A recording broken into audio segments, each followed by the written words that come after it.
네, 반갑습니다. 안 반가워요? 네, 반갑죠? 네, 저도 반갑습니다.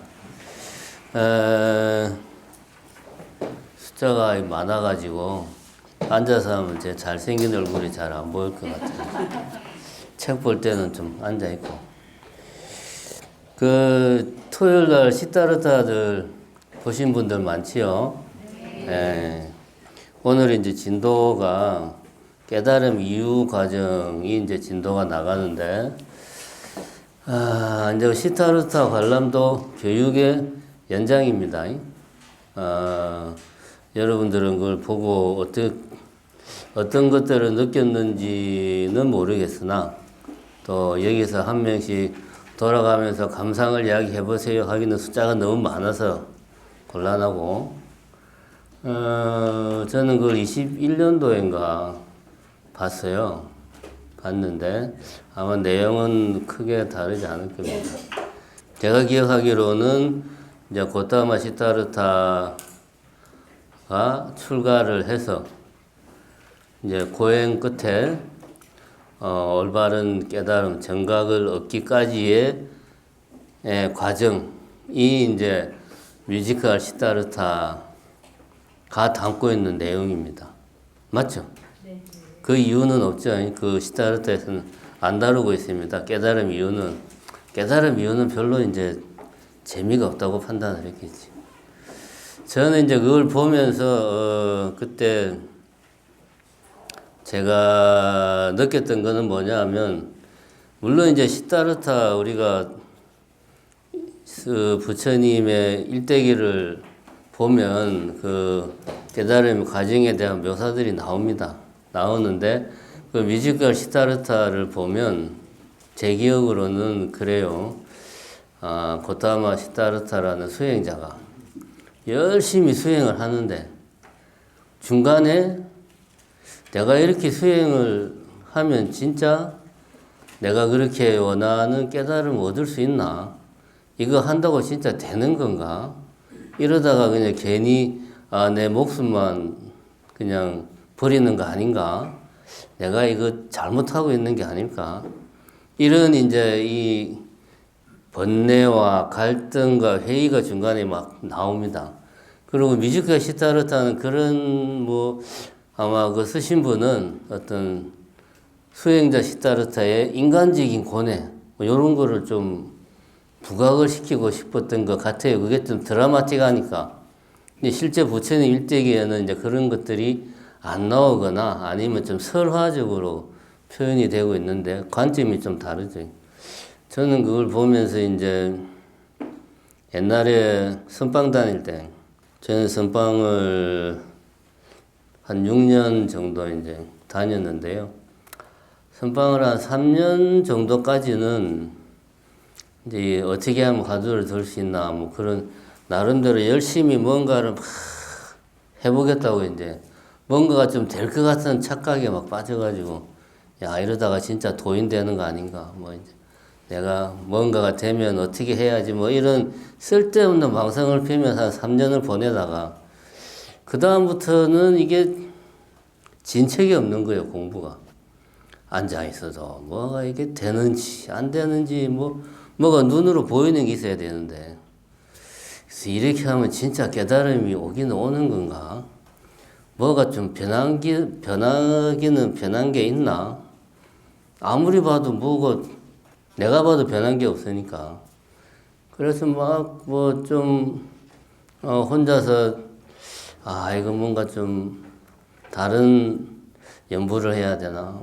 이런 생각도 해보고, 한줄 좀 쉴까? 이런 고민도 하고, 그러던 차에 이제, 친구 되는 스님이 이제 소임 좀 봐달라고 해서 나왔는데, 그 뒤로 이제 지금까지 못 들어가고 있습니다.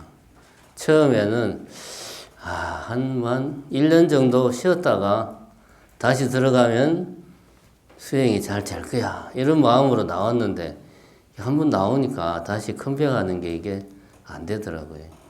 노는데 하면 재미로 붙이니까. 공부가 안 돼요. 그래서 지금까지 못 들어가고 있습니다. 그때 했던 고민들이 기억이 나더라고요. 그 고민을 한마디로 줄이면 뭐냐? 결국은 이제 믿음이 부족한 거죠, 믿음이. 요렇게 하면 깨달음을 성취할 수 있다. 라고 하는 그 사실에 대한 믿음이 내가 부족한 거예요. 그래서 이걸 믿음이 부족한 거를 두 글자로 줄이면 이제 불신이죠, 불신. 뭐, 회의. 고타마 시타르타 뮤지컬에서도 이제 깨달음 이전에 인간 시타르타의 어떤 고뇌하는 모습을 믿음이라는 키워드로 우리가 바라보면 좀 많은 것을 거기서 우리가 얻을 수가 있다. 이런 생각을 합니다. 이 이제 믿음이라는 게 사실은 눈에 보이는 것도 아니고 객관적으로 존재하는 어떤 것도 아니고 해가지고 참 막연해요. 진짜 막연해, 믿음이라고 하는 게. 그런데 제가 보기에는 믿음을 좌우하는 요소는 두 가지가 있습니다. 하나는 또 다른 믿음, 첫 번째. 두 번째는 욕망. 여러분들은 지금 마음속으로 웬 뜬금없는 소리를 하고 있나 그러겠지만 사실 우리가 이 강의를, 이게 지금 불교학 개론 강의인데 이 강의 처음부터 끝까지 하나의 키워드 중에 하나로 우리가 가져야 되는 게 바로 이 믿음이라는 문제예요. 믿음에 대한 일반적인 생각은 버려야 돼요. 일반적인 생각은 신앙으로서의 믿음이잖아요. 그죠? 신앙으로서 주 예수 그리스도를 믿느냐, 부처님을 믿느냐, 뭐 이런 신앙으로서의 믿음, 이건 아주 좁은 겁니다. 제가 보기에는 믿음을 구성하는 데는 두 가지 요소가 있는 것 같다. 첫 번째는 또 다른 믿음이고, 두 번째는 욕망이다. 또 다른 믿음은 다른 게 아닙니다. 예를 들어서 우리가 어떤 사람이 무등산을 처음 등산을 한다. 그런데 이제 초행길이니까 길을 모르잖아요. 잘 모르는데 이제 가다 보니까 표지판이 나와. 이 표지판이 이제 국립공원공단에서 제대로 만든 공신력이 있는, 권위 있는 표지판이. 그러면 초행길을 가는 사람이라도 그 표지판을 보면 이제 여기서 2km를 더 가면 중머리째가 나오는구나. 정상까지는 얼마나 더 가면 되는구나. 그 표지판에 나와 있는 걸 대부분 믿습니다. 왜냐하면 국립공원공단은 그런 걸 하라고 있는 국가기관이니까. 근데 이제 만약에 초행길, 이제 무등산 초행길을 가고 있는데 이런 허름한 나무 합판 같은 데다가 매직으로 누가 막 대충 써놨어요. 화살표 찍 해가지고 장불째까지 3km 딱. 그러면은 초행길을 가는 사람이 이걸 보고 믿음이 확 가느냐? 아무래도 국립공원 공단에서 만든 제대로 된 표지판보다는 믿음이 덜 가겠죠. 왜냐하면 이제 공신력의 차이입니다, 이거는. 똑같은 표지판이 있어요.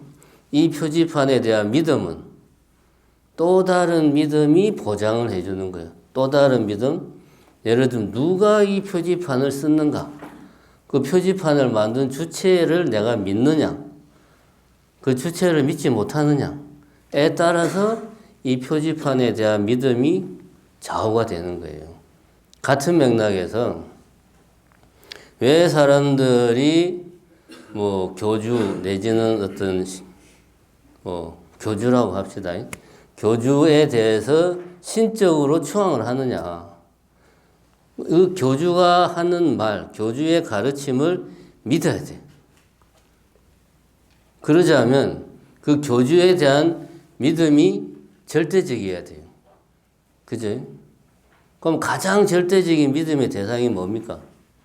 신이지. 그러니까 교주를 신격화시키는 겁니다. 그렇게 하지 않으면 교주의 가르침을 우리가 그 교주의 가르침에 대한 믿음을 보장을 할 수가 없어요. 이러한 맥락에서 모든 집단을 이끄는 사람은 어느 정도 신격화될 여지를 애시당초 가지고 있습니다. 부처님도 당신 스스로가 신격화되는 것을 부정을 했으나 인간이 원래 그렇게 생겨 먹었어요. 왜냐? 부처님의 가르친 그 자체에 대한 믿음을 우리는 또 다른 믿음에서 찾으니까 누구? 그 말을 한 사람, 뭐 주체가 믿을만 한가?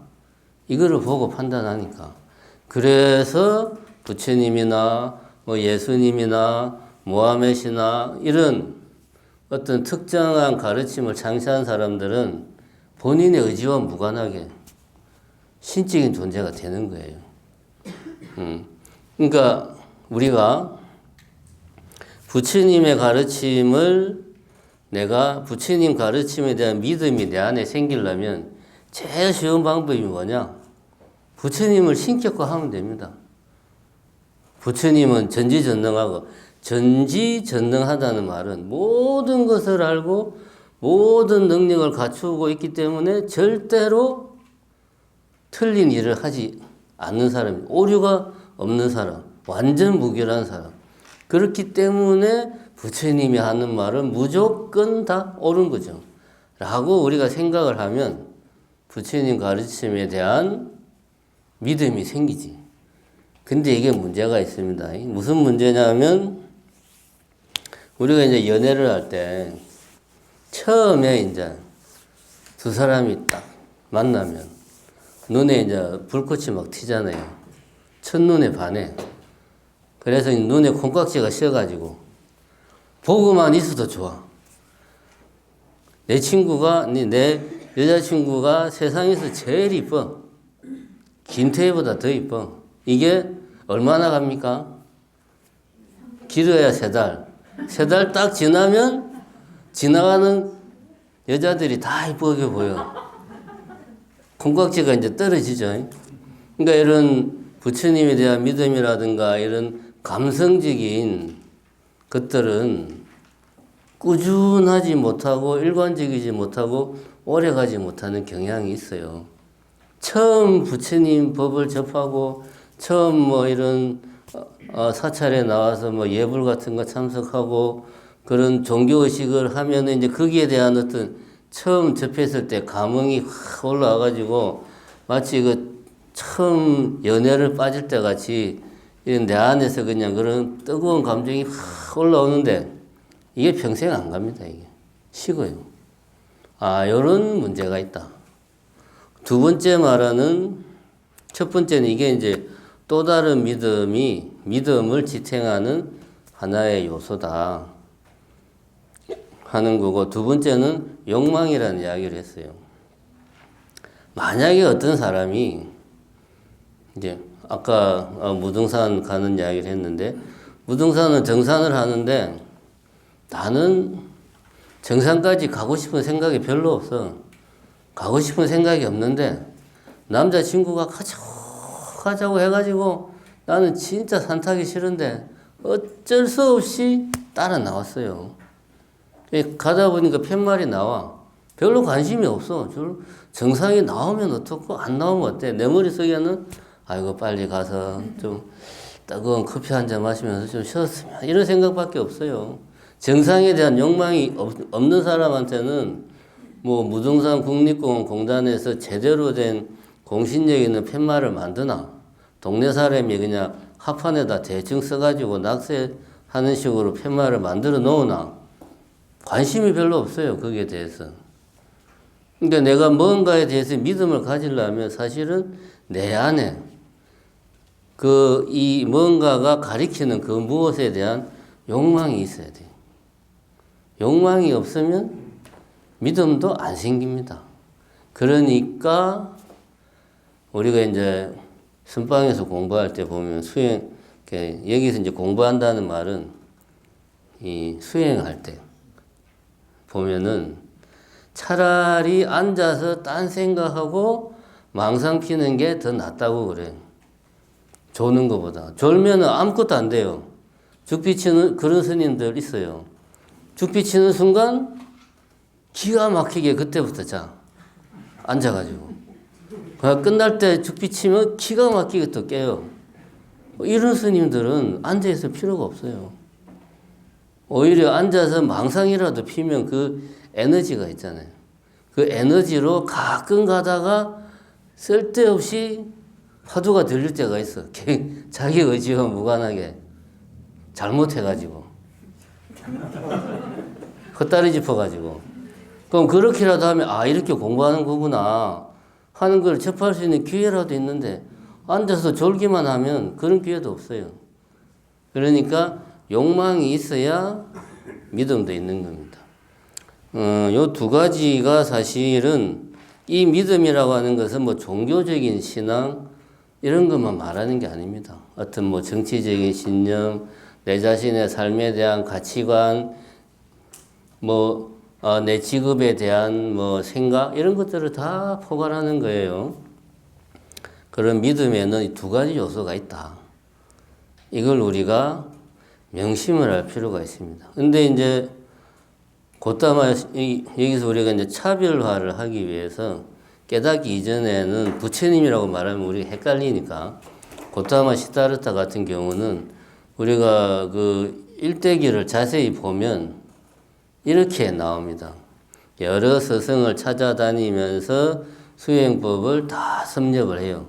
뭐 누구 뭐 비상 비비상처정 무슨 이런 거 다 이제 섭렵을 했는데 이것도 내가 원했던 그 어떤 경지가 아니다.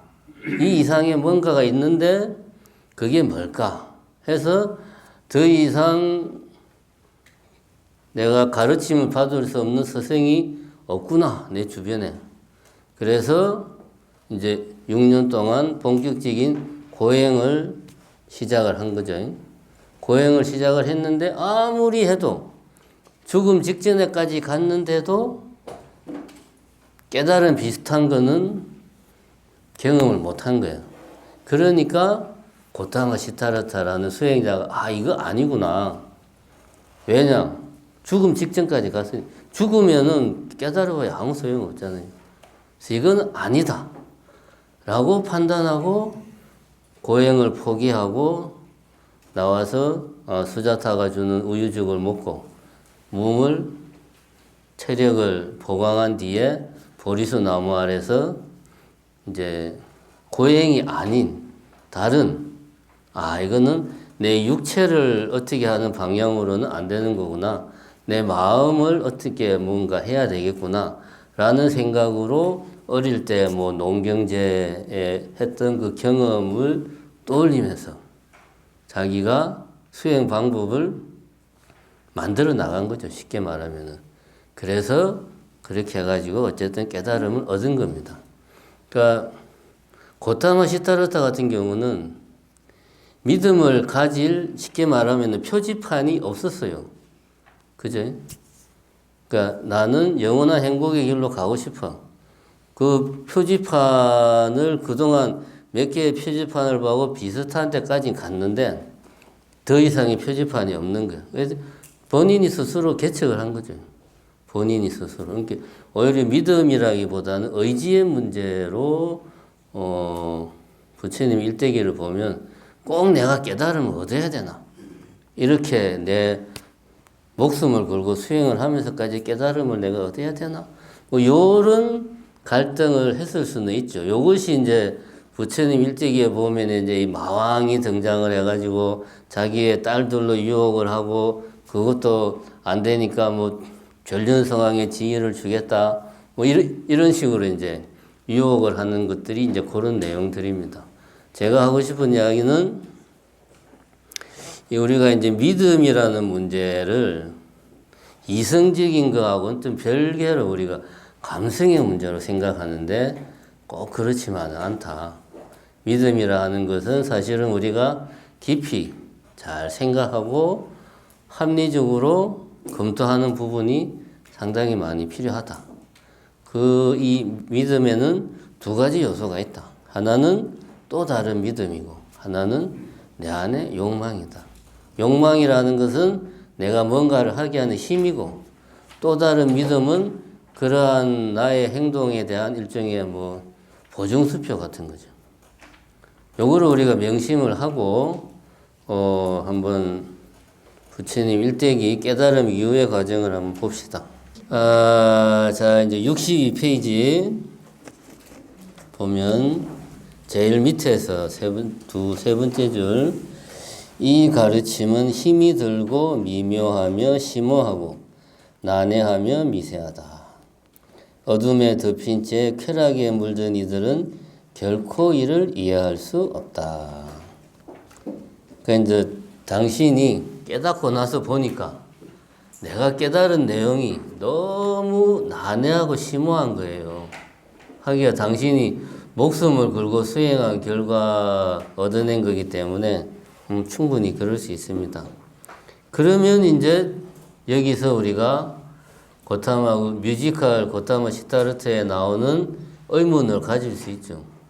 이렇게 난해하고 심오하고 미세하고 미묘한 이런 걸 우리가 굳이 꼭 깨달음을 얻어야 되나?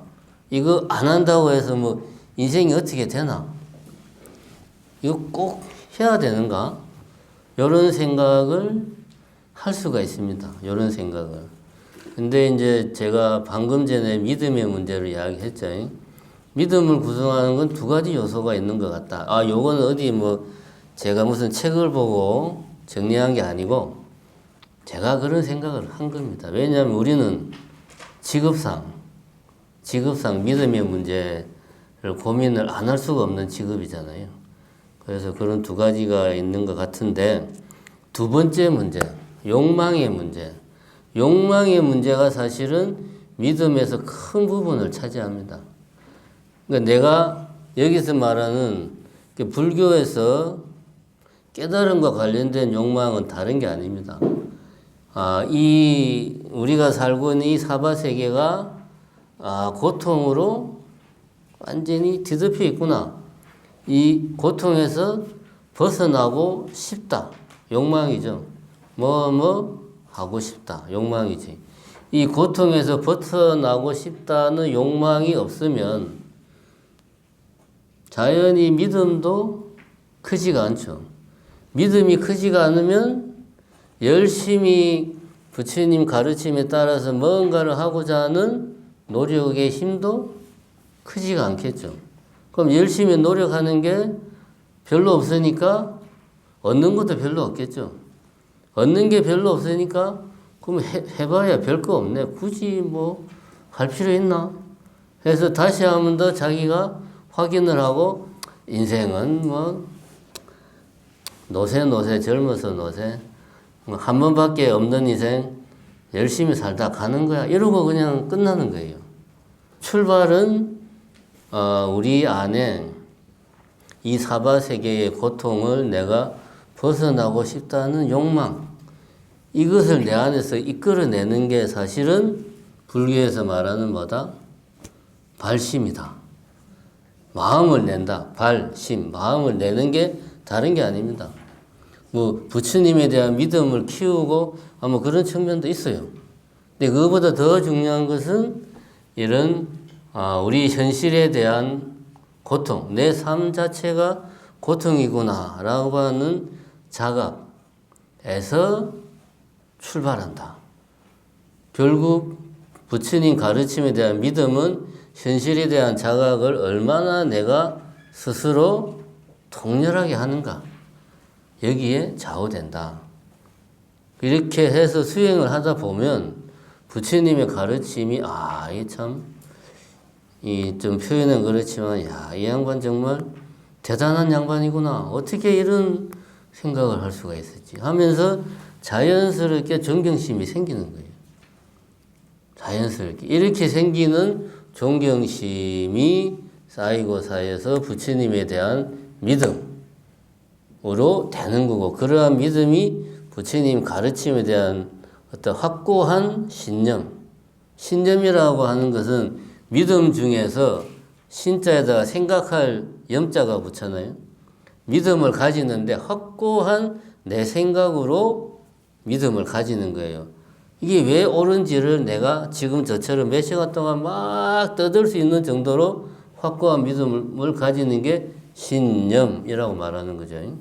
이게 불교에 대한 신념, 확고한 신념을 가지게 되는 겁니다. 출발은 현실에 대한 자각에서 출발한다. 그게 발심이다.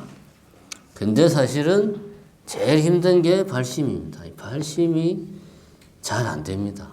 오히려 절에 다니면서 기도하고 가끔씩 성지순례 가고 이렇게 하다 보면은 어떤 감흥이나 열정이나 부처님에 대한 믿음, 신앙 이런 게 막 생겨요. 이런 건 오히려 더 쉬워. 근데 이런 현실에 대한 자각, 현실이 우리의 삶 자체가 고통이다 라는 것을 내 스스로가 자각하는 게 쉽지가 않습니다. 역으로 부처님의 가르침을 일단 믿고 그대로 실행을 하다 보면 우리의 삶이 고통 속에 있구나라는 것을 또 자각을 하게 됩니다. 이게 서로 선후가 있는 게 아니에요. 요거를 먼저 명심을 할 필요가 있다. 그러니까 제가 지금 이야기한 거는 한마디로 말하면 발심에 대한 이야기를 한 겁니다. 왜? 부처님이 깨달음이라고 하는 건 심오하고 난해하고 미묘한 거다. 그런데 여기 나왔다시피 어둠에 덮인 채 쾌락에 물든 이들, 우리 같은 이런 쾌락에 물든 이들은 이거를 접하기가 힘들다. 하니까 발심하는 게 쉽지가 않다. 그래서 항상 마음속에 발심하고자 노력하는 마음을 항상 가지고 살아야 됩니다. 그 다음에 64페이지에 보면 범천권청이라는 대목이 나옵니다. 내용은 다른 게 아니고 이제 부처님이 깨달음을 얻고 나서 힘들게 얻은 이 심오한 깨달음의 내용을 중생들이 과연 이해할 수 있을까? 못할 것 같다. 그래서 그냥 내 혼자 알고 말아야지. 그러는데 이제 이제 브라만 범천이 와서 그래도 부처님께서 법을 설하시면 개중에는 부처님의 말씀을 이해하는 사람들이 있을 거다. 그러니까 법을 설해주기 바란다. 라고 이제 간청하는 대목이죠.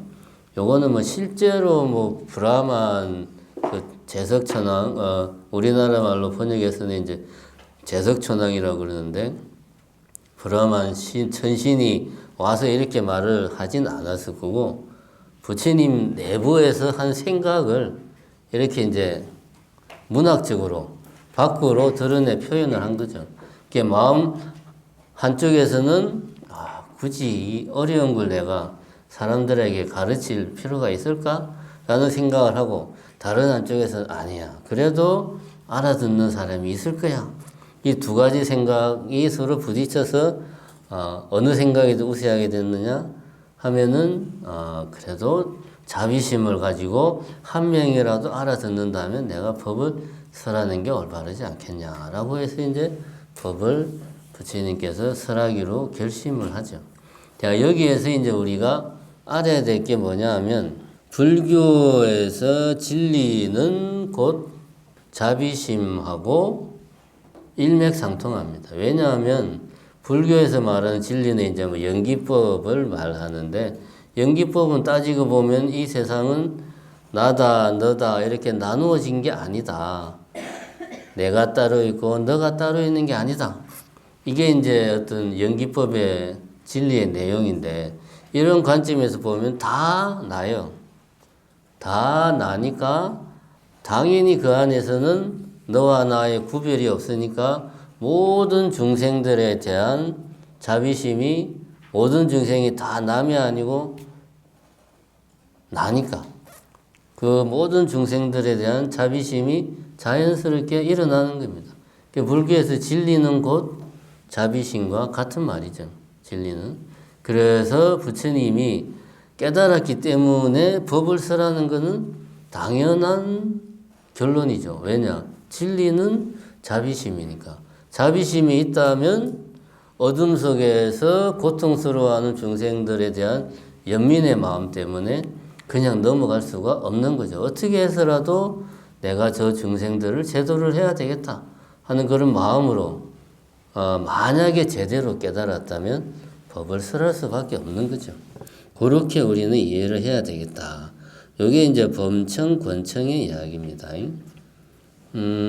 이렇게 해서 이제 고타마 시타르타가 깨달음을 얻고 이제 부처가 되죠. 부처. 부처라는 말은 붓다. 깨달은 사람, 깨달은 자를 붓다라고 그래요. 그러니까 붓다라는 말은 고유명사가 아니고 일반 명사. 깨달은 사람은 다 붓다입니다. 그래서 이제 뭐 영어에서는 이걸 이제 일반 명사로 말할 때는 붓다의 비를 소문자로 쓰고 서가모니 부처님을 이야기할 때는 뭐 대문자로 쓰고 이렇게 구별한다고 하는데 어쨌든 붓다, 불 그 자체는 일반 명사죠. 깨달은 사람은 다 부처입니다. 그래서 고타마 시타르타가 깨달은 뒤로 붓다가 되는 거죠. 깨달았으니까. 그래서 그 뒤부터는 이제 부처님이라고 우리가 칭하죠. 부처님이 되어서 당신이 깨달은 법을 세상에 알리기로 결심을 하고, 그럼 제일 먼저 같이 수행을 했던 5명의 비구들에게 내가 깨달은 법을 알려야 되겠다 하고 그 비구들을 찾아서 요즘으로 치면은 거의 뭐 부산에서 서울 정도 되는 거리를 걸어서 갑니다. 그러니까 이게 이제 부처님이 얼마나 이 법을 알려야 되겠다는 의지가 강했는가를 알 수가 있어요. 보면 그냥 옆집에 가서 이야기한 게 아니고 한참을 몇 날 며칠을 걸었어. 가서 이 오비구들이 있는 저 녹야원까지 가서 거기 이제 법을 설합니다. 근데 이제 여기 보면 65페이지에 5번째 줄 보면 4번째 줄 보면 2가지 극단을 멀리하고 중도를 취해야 한다라고 5비구들에게 가르칩니다. 그러니까 5비구들에게 제일 먼저 부처님이 가르친 초전 법륜경의 내용이 중도의 길을 가라는 걸 제일 먼저 가르칩니다. 왜 그랬냐 하면 이거는 앞뒤 맥락을 볼 필요가 있어요. 5비구들하고 같이 부처님이 고행을 했거든요. 그죠? 같이 고행을 했어요. 했는데 부처님이 고행을 포기하니까 다른 수행자들이 야, 시타르타는 더 이상 수행자가 아니다. 수행을 포기했다. 그러고 떠난 거예요. 그러니까 이제 부처님이 깨달은 뒤에 그 5명의 수행자들 찾아가서 내가 왜 고행을 포기했는가에 대한 이야기를 해야 될 거 아닙니까? 그게 이제 양극단을 걷지 마라. 양극단이 아니라 중도를 취해라. 고해서 왜 고행이 나쁜가 하는 이야기를 한 겁니다. 그러니까 쾌락에 빠지는 것도 나쁘지만 극단적인 고행의 길을 가는 것도 잘못된 거다. 중도의 길을 가야 된다. 이게 이제 처음 부처님이 한 법문의 내용이죠. 이게 이제 나름대로 그 사람들에게 제일 필요한, 그때 가장 필요한 법문이었죠. 그 다음에 이제 부처님이 사성제 이야기를 해가지고 오비구들이 그걸 듣고 그 중에서 누가 제일 먼저 깨달은 꼰단냐가 제일 먼저 뭐 깨달았다고 나오죠. 예, 이렇게 나옵니다. 우리가 여기서 이제 중도 이야기가 나오는데 불교의 교리에서 어려운 것 중에 하나가 중도입니다. 중도. 왜냐하면 중도가 여러 가지가 있어요. 뭐 1, 2 중도, 유무 중도, 여기 말하는 이제 이 실천적 측면에서의 중도 여러 가지가 나오는데 그 모든 것들의 가장 근본적인 것은 이제 유무 중도라고 이야기해요. 있다는 것도 한 극단이고 없다는 것도 한 극단이다. 그것의 중도를 가야 된다. 있다 없다의 중도의 길을 가는 것이 길이 바로 이념법이다. 유무중도를 이해를 한다는 말은 이념법을 이해한다는 말입니다. 지금은 그 구체적인 내용은 나중에 다음에 이야기하고 지금은 요 점만, 지금 여기서 중도가 나오니까 중도는 사실은 여러 가지 종류의 내용이 있다. 한 가지만 있는 게 아니다. 하는 거 여러분 명심하시고 그 여러 가지 중도 중에서 가장 근본적인 것은 유무 중도다. 그거는 곧 인연법과 일맥상통하는 거다. 일단 요 정도 이해를 하시고 다음에 이제 교리할 때 다시 보는 걸로 합시다. 그 다음에 이제 65페이지 계속 봅시다. 밑에서 세 번째 줄 비로소 부처님의 가르침, 부처님께서 만든 성단이라는 불교의 세 가지 법회인 삼보가 세상에 출현하게 된 것이다. 불법성 삼보가 불교에서 말하는 세 가지 보물, 삼보다. 이 세 가지 보물이 드디어 출현했다. 왜냐하면 고타마 시타르타가 깨달음을 성취해가지고 드디어 부처가 되었고, 그 다음에 이 고타마 시타르타가 내가 깨달은 내용을 내 혼자 알고 나 그냥 죽어야 되겠어. 죽을래. 가 아니고 내가 어떻게든 고통 속에 헤매는 중생들에게 이 가르침을 내가 펴겠다. 결심을 했기 때문에 부처님의 법이 이제 세상에 다 드러나게 됐고, 그 다음에 부처님을 따르는 제자들 5명의 비구가 이렇게 녹야원에서 초전법륜경을 부처님이 설하면서 최초의 부처님의 제자가 이제 생겨서 불법승, 불교에서 말하는 세 가지 불교의 보배가 마침내 갖추어졌다. 이렇게 이야기를 합니다. 이제 우리는 이제 이렇게 불교에서는 뭐 불자들이 불법성 하면은 뭐 다 삼보 뭐 그렇게 이야기를 합니다. 삼보사찰 그러면 삼보사찰이 뭐죠? 우리나라에서 그렇죠. 그건 뭐 다 알죠. 해인사, 통도사, 송광사. 그게 이제 통도사는 통도사에는 부처님 진신사리가 있고, 해인사에는 부처님의 가르침인 팔만대장경이 있고, 송광사는 진신사리도 없고 대장경도 없고 우리는 있는 게 스님들밖에 없어. 그래서 이제 16국사가 배출되었다. 그런데 송광사는 이제 이렇게 이제 삼보사찰이라고 이야기를 합니다. 그러니까 이제 이거는 그냥 우리나라의 큰 대표적인 사찰들이 마침 우연찮게 또 이런 불법성의 요소를 가지고 있으니까 이야기를 하는 거고, 여기에서 오히려 우리가 좀 생각해야 될 거는 이게 불교에만 국한된 게 아니에요. 모든 종교는 세 가지를 갖추고 있습니다. 이 세 가지 중에서 하나라도 갖추지 않으면 그건 종교가 아니에요. 내 이야기가 아니고 종교학에서 그렇게 이야기합니다. 첫 번째, 너무나 당연하지만 종교에는 누가 있어야 됩니까? 교주가 있어야 돼. 교주가 없는 종교는 없죠. 교주가 있어야 돼. 두 번째, 그 교주가 주장하는 가르침이 있어야 돼. 교리. 그죠? 세 번째, 교주 혼자 아무리 떠들고 다녀봐야 아무 소용이 없어요. 우리 교주님이 최고야. 떠받드는 숭배하는 사람들의 집단이 있어야 돼. 교단, 교주, 교리, 교단. 이 세 가지가 종교를 구성하는 요소입니다. 이 세 가지를 갖추고 있으면 이 집단은 종교 집단이다. 이렇게 봐도 무방하다. 이런 관점에서 볼 때 불교는 종교가요? 아닌가요? 종교죠. 불법성 세 가지, 교주, 교리, 교단 다 갖추고 있으니까 불교는 종교다. 그런데 또 불교는 또 어떤 의미에서는 종교가 아니에요. 왜냐하면 불교는 또 신이라는 존재를 뭐 인정을 안 하니까. 내가 명색이 머리 깎고 부처님 제자라는 사람이 말이야. 뭐 부처님에 대해서도 말을 그냥 함부로 막 하고 그러잖아요.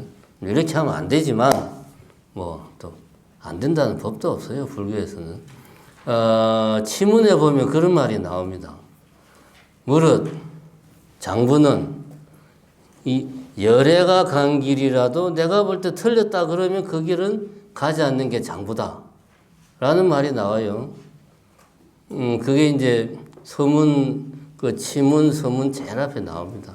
그만큼 이 수행하는 자라면은 자기 의지를 굳게 세우고, 주변에서 누가 아무리 설령 부처님이 뭐라고 그래도 저거 틀려서 그러면은 그 길을 가지 마라. 뭐 이런 이야기가 나옵니다. 이렇게 이제 우리 불교에서는 절대적인 존재를 상정을 안 해요. 그러면은 서구적 관점에서의 종교라고 또 볼 수는 없어요. 왜냐하면 뭐 유일신이라든가 어떤 신앙 뭐 그런 부분들이 없으니까. 근데 종교학적으로 어떤 종교를 안에 시스템으로 접근할 때는 또 갖추고 있는 건 또 다 갖추고 있습니다. 왜 이런 문제가 생기냐 하면 서구적 관점에서 인도의 사상 전통, 인도의 문화, 동양의 사상이나 전통을 서구적 관점으로 설명하려고 하면 100% 설명이 안 되는 부분이 있습니다. 그 대표적인 게 불교에 대한 설명이죠. 이 범주가 달라요. 서로 성장한 배경이 다르고 활동하는 무대가 다르고 생각이 다르기 때문에 서구의 틀을 그대로 적용할 수가 없어요. 그래서 오히려 불교가 종교냐 아니냐라는 논쟁 자체가 사실은 무의미하다 하는 이야기를 하고 싶습니다. 여기서 이야기는 어쨌든 불교는 현대 종교학에서 말하는 종교적 속성을 다 갖추고 있다.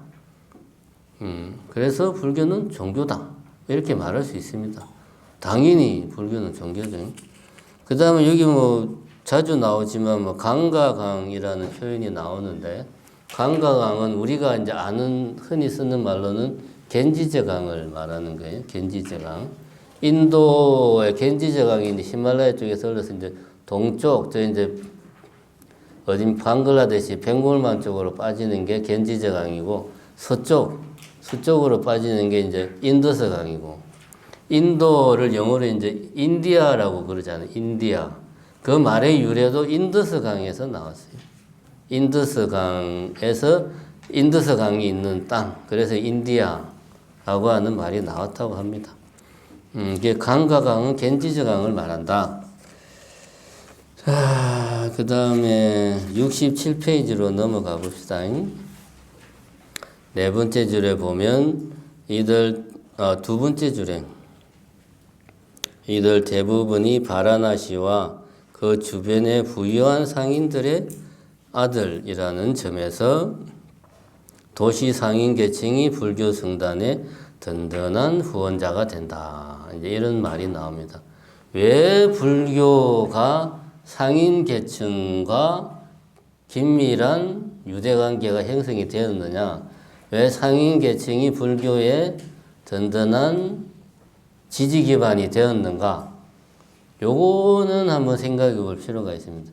지금도 현대 인도에 보면 불교와 가장 유사한 게 자인화교인데 자인화교는 이 상인들, 자인화교 신자들은 농사 짓는 사람들이 없어요.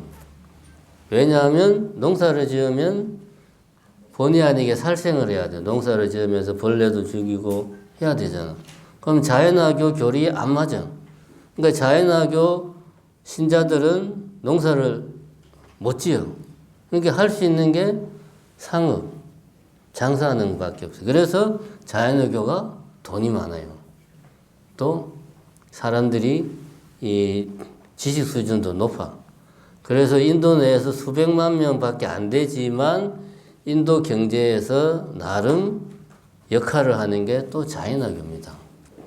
요것이 의미하는 바는 뭐냐? 비슷한 맥락에서 고대 인도에서 사문 전통이 등장할 때 기존의 바라문교는 이제 브라만 계급이 주도를 하고 대상이 되는 거는 이제 뭐 흔히 말하는 이제 평민, 농사 짓는 사람들이 주된 대상이었어요.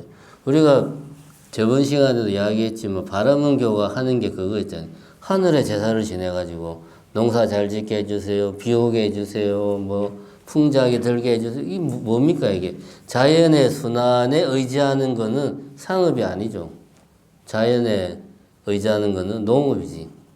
그러니까 브라만교 같은 경우는 자연스럽게 어떤 평민 집단, 농업에 종사하는 집단을 지지 기반으로 했고 사문 전통 같은 경우는 그런 브라만교를 비판하고 등장을 했는데 그때 마침 인도 사회도 기존의 그 브라만 중심의 사회 체제를 뚫고 새롭게 등장했던 계층이 상인 계층이란 말입니다. 우리가 경전에도 보면은 뭐 장자 이야기가 많이 나오잖아요. 뭐 기수국 고동원, 뭐 기증한 장자, 무슨 이 양반들이 다 쉽게 말하면 이렇게 장사하는 사람들이죠.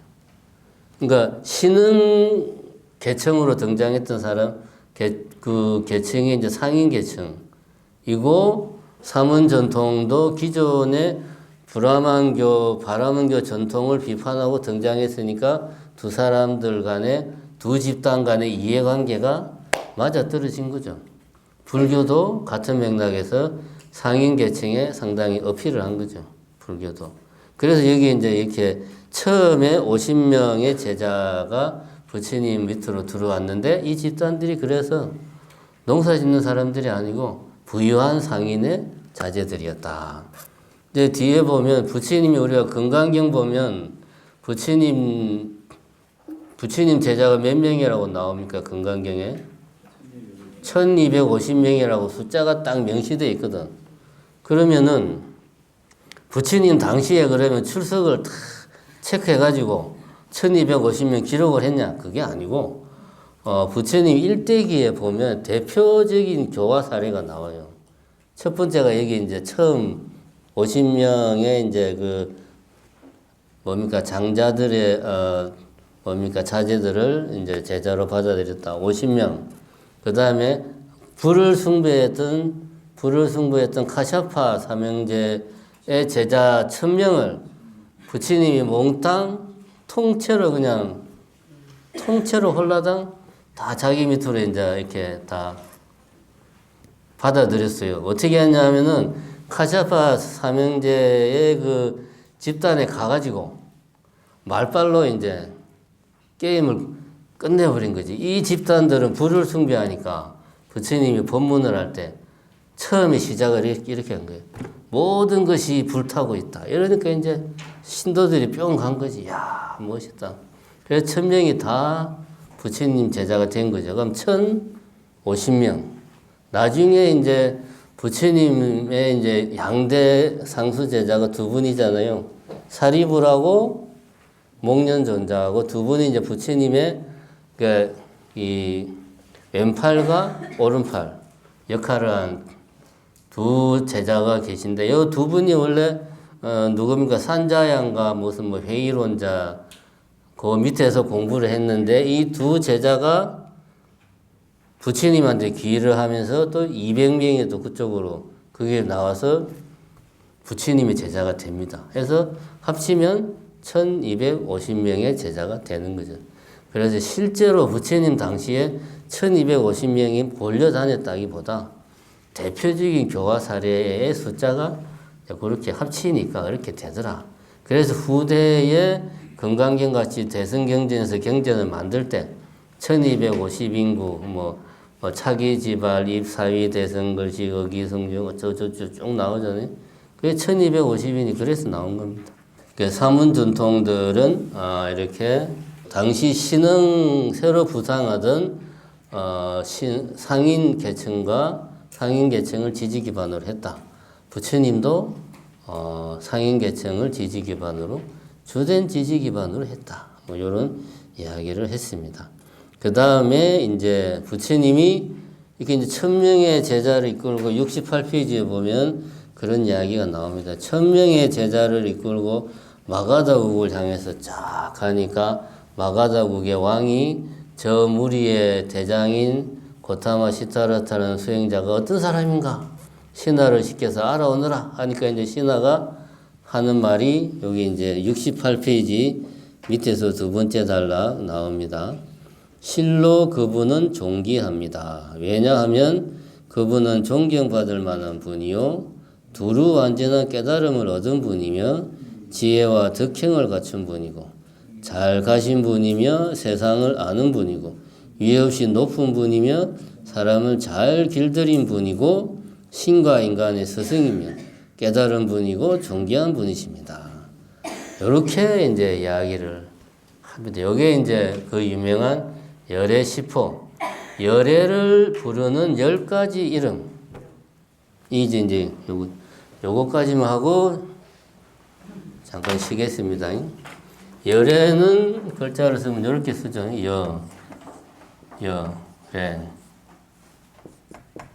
네. 열인데, 그죠? 열에. 여자는,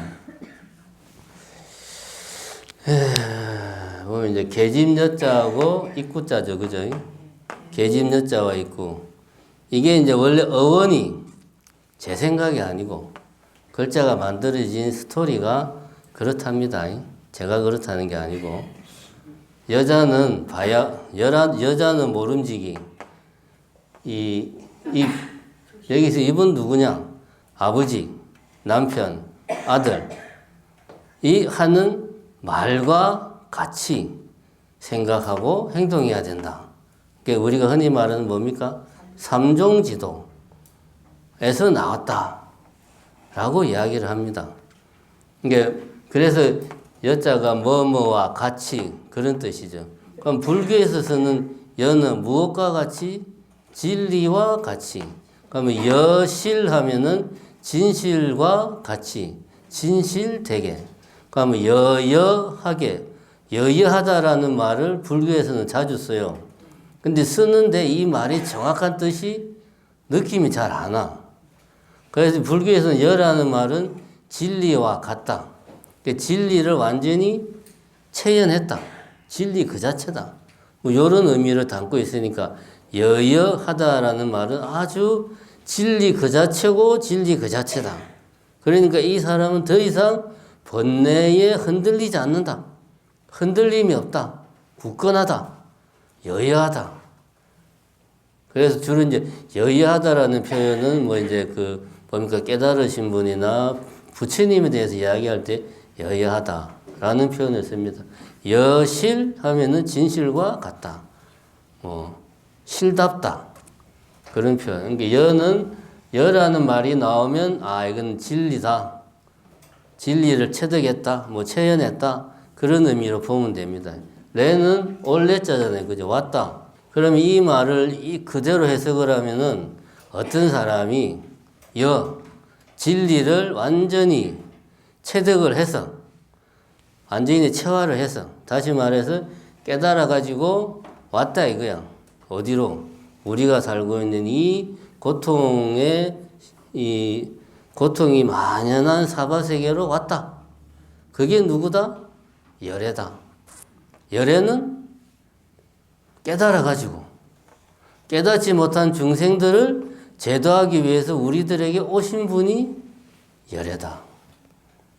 네, 그게 열애의 뜻입니다. 열애의 뜻이 그런 겁니다.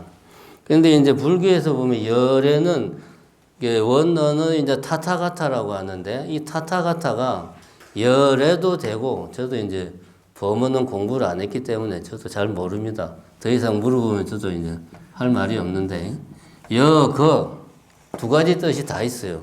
열애 여거. 여거라고 하면은 깨달아가지고 이 사바세계를 떠나서 저 피안의 세계로 간 거죠. 열반의 세계로 간. 하면 여거가 되는 거고. 열애는 깨달아가지고 보니까 저 사바세계 중생들이 너무나 고통 속에서 신음하고 있는 거야. 그래서 나의 이 행복한 이 세계를 버리고 사바세계로 오신 분이 열애, 여거 둘 다 깨달았는데 차이가 뭡니까? 여기는 깨달았다는 사실만 강조하죠. 그래서 사바세계를 벗어났다. 여기는 깨달았으니까 제가 아까 말했죠. 불교에서 진리는 곧 자비심이다. 자비롭지 못한 진리는 그건 진리가 아닌 거죠. 불교의 진리 자체가 너와 나의 구별이 없음을 완전히 체화하는 거니까. 그래서 깨닫고 나서 보니까 중생들의 삶이 너무나 가슴 아파가지고 이 중생들 세계에 오신 분이 열애. 그러니까 여기는 깨달은 부처의 자비심을 강조한 거고 여기는 훌륭한 깨달음을 얻은 분이다. 그래서 열반의 세계로 갔다는 걸 강조하는 거고 두 가지 다 의미가 있는데 주로 쓰는 거는 요거죠, 요거. 다 보면은 한문을 열애는 요렇게 씁니다, 열애.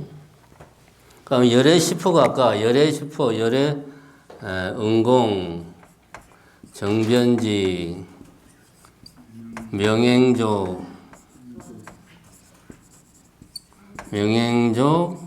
선서, 세간에,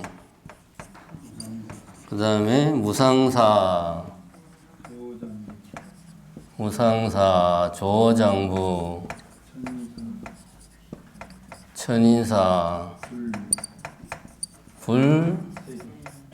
세존. 야, 이거 한문으로 썼으면 한참 썼겠네. 하나, 둘, 셋, 넷, 다섯, 여섯, 일곱, 여덟, 아홉, 11개죠. 열에 10분데 왜 11개지? 아, 이거 다 포함하는 거예요.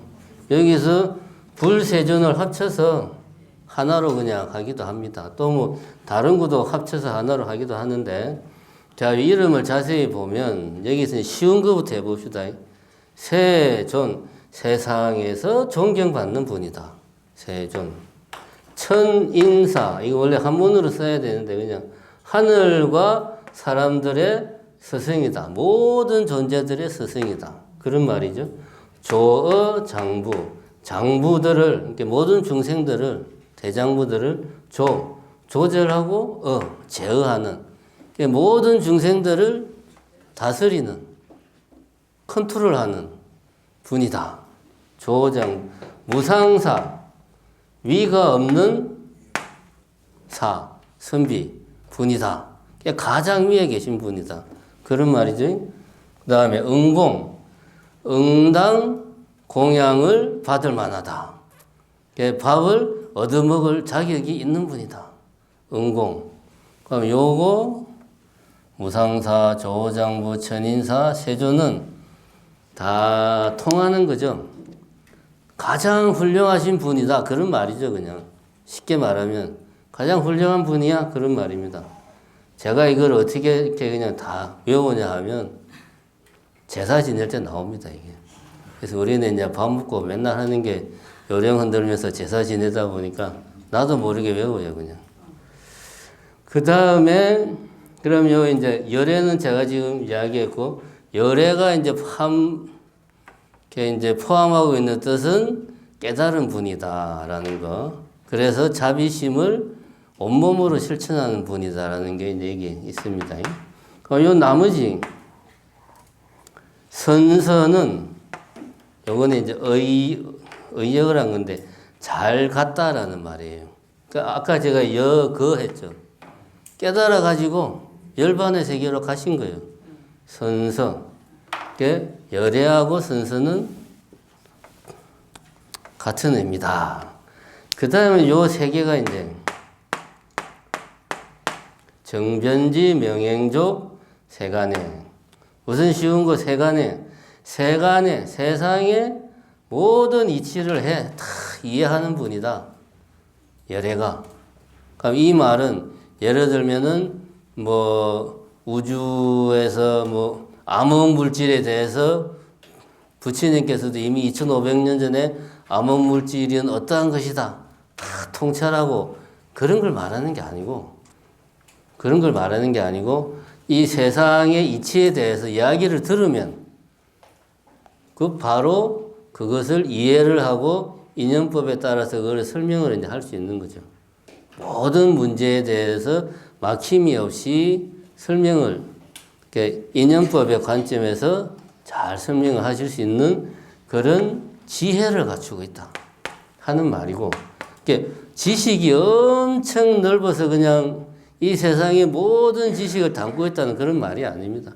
지식이 많다는 게 아니고 세상의 이치를 올바로 바라볼 수 있다라는 의미를 가지고 있는 거고, 명행족은 삼명과 삼행을 구족했다는 말입니다. 삼명은 이제 우리가 그런 말하지 천안통, 누진통, 또 하나는 승명통. 이게 쉽게 말하면 신통을 갖추고 행은 거기에 겸비한 어떤 실천, 행동. 그러니까 신통과 행동을 잘 구비하신 분이다. 이런 뜻이고, 그 다음에 요 이제 정변지, 요거를 이제 정변지를 등정각이라고도 말을 합니다. 정각과 동등하다. 등정각. 정각이란 거는 올바른 깨달음이잖아요. 올바른 깨달음. 정각. 등정각 하면은 동등하다. 올바른 깨달음과 동등하다. 완전한 깨달음을 이루었다. 하는 의미를 가지고 있습니다. 그래서 저 열의 시포를 보면 크게 두 가지 파트가 있어요. 하나는 아주 훌륭하신 분이다라는 거고, 이게 뭐 무상사, 조장부, 천인사, 뭐 세존 이런 말들은 정말 훌륭하신 분이야. 존칭, 그 존경의 마음을 담아서 하는 거고, 다른 한 파트는 지혜로운 분이다. 깨달음을 얻은 분이다. 완전한 깨달음을 성취한 분이다. 불도 그런 의미고, 명행적도 뭐 굳이 말하면 그런 의미고, 그죠? 정변지, 뭐 등정각, 요것도 그런 정각과 동등하다 하는 의미를 가지고 있습니다. 그래서 이걸 우리가 여기서 우리가 이제 그 알고 있어야 되는 게, 불교는 어쨌든 인도에서 탄생한 엄밀하게 말하면 수행 전통이란 말입니다. 수행 전통. 인도의 수행 전통에서는 지향하는 것이 지혜를 기본적으로 지향합니다. 지혜. 이 세상을 있는 그대로 정확하게 알면 내가 고통에서 벗어날 수 있다라는 게 인도 수행 전통의 기본적인 베이스예요. 부처님도 이 기본적인 베이스에서 벗어나질 않아요. 그래서 부처님도 그렇게 열심히 수행을 한 게 이 세상이 이 세상의 도리가 뭐냐, 이 세상이 어떻게 굴러가느냐를 정확하게 알기 위해서 수행을 한 거죠. 왜? 그렇게 해야지만이 현실의 고통에서 벗어날 수 있다. 지혜가 있어야 고통에서 벗어날 수 있다라는 게 인도, 지금은 모르겠고 고대 인도 수행 전통의 기본적인 정서입니다. 요거를 우리말로 하면은 지혜라고 하는 게 뭘 많이 아는 게 아니고 있는 그대로를 통찰하는 겁니다. 우리가 이제 뭐 친구들하고 이야기할 때 그런 말 하죠. 너는 있는 그대로를 좀 받아들여. 그 사람 있는 그대로 받아들이면 네가 그렇게 마음 상할 일이 없어. 뭐 이런 표현을 쓴단 말입니다. 이 말은 불교적으로 말하면 뭡니까? 네가 깨달으면 화가 안 날 거야. 그런 말이에요. 그러니까 있는 그대로라는 말은 사실은 엄청나게 어려운 말이에요. 실현하기가. 있는 그대로라는 말은. 이 있는 그대로라는 말이 포함하는 게, 예를 들면은 지금 내 앞에 책이 있다 이겁니다. 책을 본다. 있는 그대로의 사실이잖아요. 아니에요, 근데. 이거는 우리 시대에 우리 같은 사람들이 보니까 이걸 책이라고 부르는 거지. 만약에 10만 년 전에 원시인이 이걸 본다. 그럼 뭐라고 그럴까요? 있는 그대로 보는 게 아닙니다. 있는 그대로 본다는 말은 이렇게 사실은 상당히 근본적인 그 뭔가를 우리를 듣고 있는 아주 근본적인 뭔가를 깨트리지 않으면 불가능한 거예요. 그게 깨닫는 거고 그것을 지혜를 밝힌다. 이런 표현을 쓰는 겁니다. 실천적으로는 깨닫는다. 뭐 깨달음을 얻는다. 깨달음을 정득한다. 뭐 깨달음을 성취한다. 이런 표현을 쓰는데 핵심은 뭐다? 지혜를 밝히는 거다. 근데 이 지혜를 밝히면 아까 말했죠. 불교에서 진리는 자비심과 통할 수밖에 없다. 왜냐? 있는 그대로의 세계에서는 너와 나의 구별이 없으니까 당연히 그 사람의 행은 자비로운 행이 될 수밖에 없는 거죠. 어쨌든 열의 시포에서는 그런 두 가지 기본적인 뜻을 담고 있더라. 그래서 주로 이제 부처님이 당신 스스로를 표현할 때는 그때 당시 사문들 전통에 따라서 열애라는 말이 불교 고유의 용어가 아닙니다. 사문 전통에 따라서 열애라고 이렇게 표현을 했다고 그럽니다. 뭐 어쨌든 이렇게 해서 부처님이 열애 10호까지 했습니다. 마가더국의 빈비사라 왕을 이제 부처님이 기일을 시키고, 해서 부처님이 이제 나름 그 시대에 좀 주류 어떤 수행자 집단으로 등극을 하게 됩니다. 그 이제 70페이지에 보면 70페이지 두 번째 단락, 지금까지 이야기를 대략적으로 정리하는 부분이 나옵니다. 빈비사라 왕의 기의로 불교 교단은 마가다 지역에서 든든한 토대를 구축하게 된다. 강가강 유역의 신흥도시를 중심으로 부유한 도시 상인들의 지지를 받게 되었고, 가샤파 삼형제의 기의로 마가다 지역 출가 사문들 사이에서 알려지기 시작했으며, 빈비사라 왕의 기의로 든든한 왕가의 후원과 함께 중림정사라는 교권의 중심지를 얻게 되었다. 그런데 아직 상수 제자가 나타나지 않고 있었다. 뭐 이런 이야기가 나옵니다. 이렇게 이제 부처님이 당신의 가르침을 깨달은 내용을 표기로 결심을 하고 나서 순조롭게 이런 상인 계층의 지원도 받고, 마가더국 빈비사라 왕의 지원도 받고, 그 다음에 이제 그 당시로는 큰 집단이었던 가샤파 그 집단도 또 다 당신 밑으로 받아들이고, 뭐 이제 이렇게 해가지고 이제 상당한 세력으로 부상을 했어요. 그래가지고 이제 부처님이 이제 나의 고향으로 한번 가야 되겠다 해서 이제 뭐 우리식으로 말하면 일종의 금이환양을 이제 한 거죠. 근데 금이환양까지는 좋았는데 가가지고 부처님이 뭘 했냐? 일단은 자기 아들도 출가시키고, 뭡니까 친엄마가 아니고 이제 이모죠. 이게 이모인데 이제 부처님을 키운 분이죠.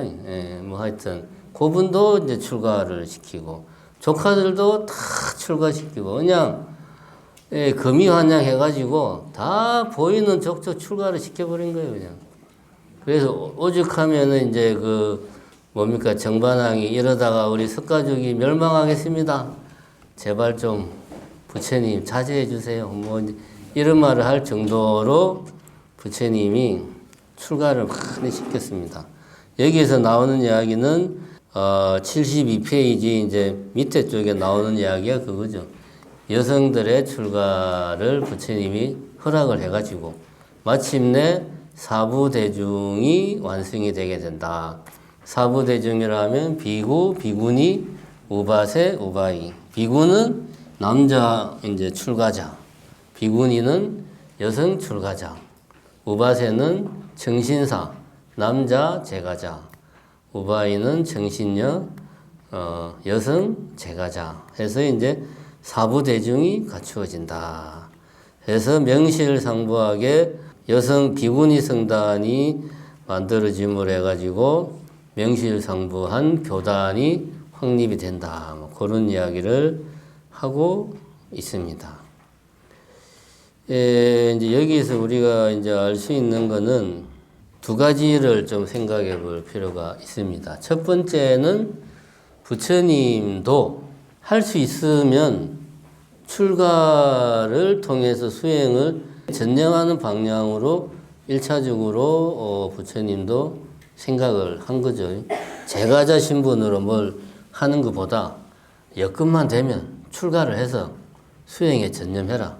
그래서 이 공부를 지금 생에 네가 깨달음을 얻어라 하는 기본적인 그런 사고를 가지고 계셨던 것 같아요.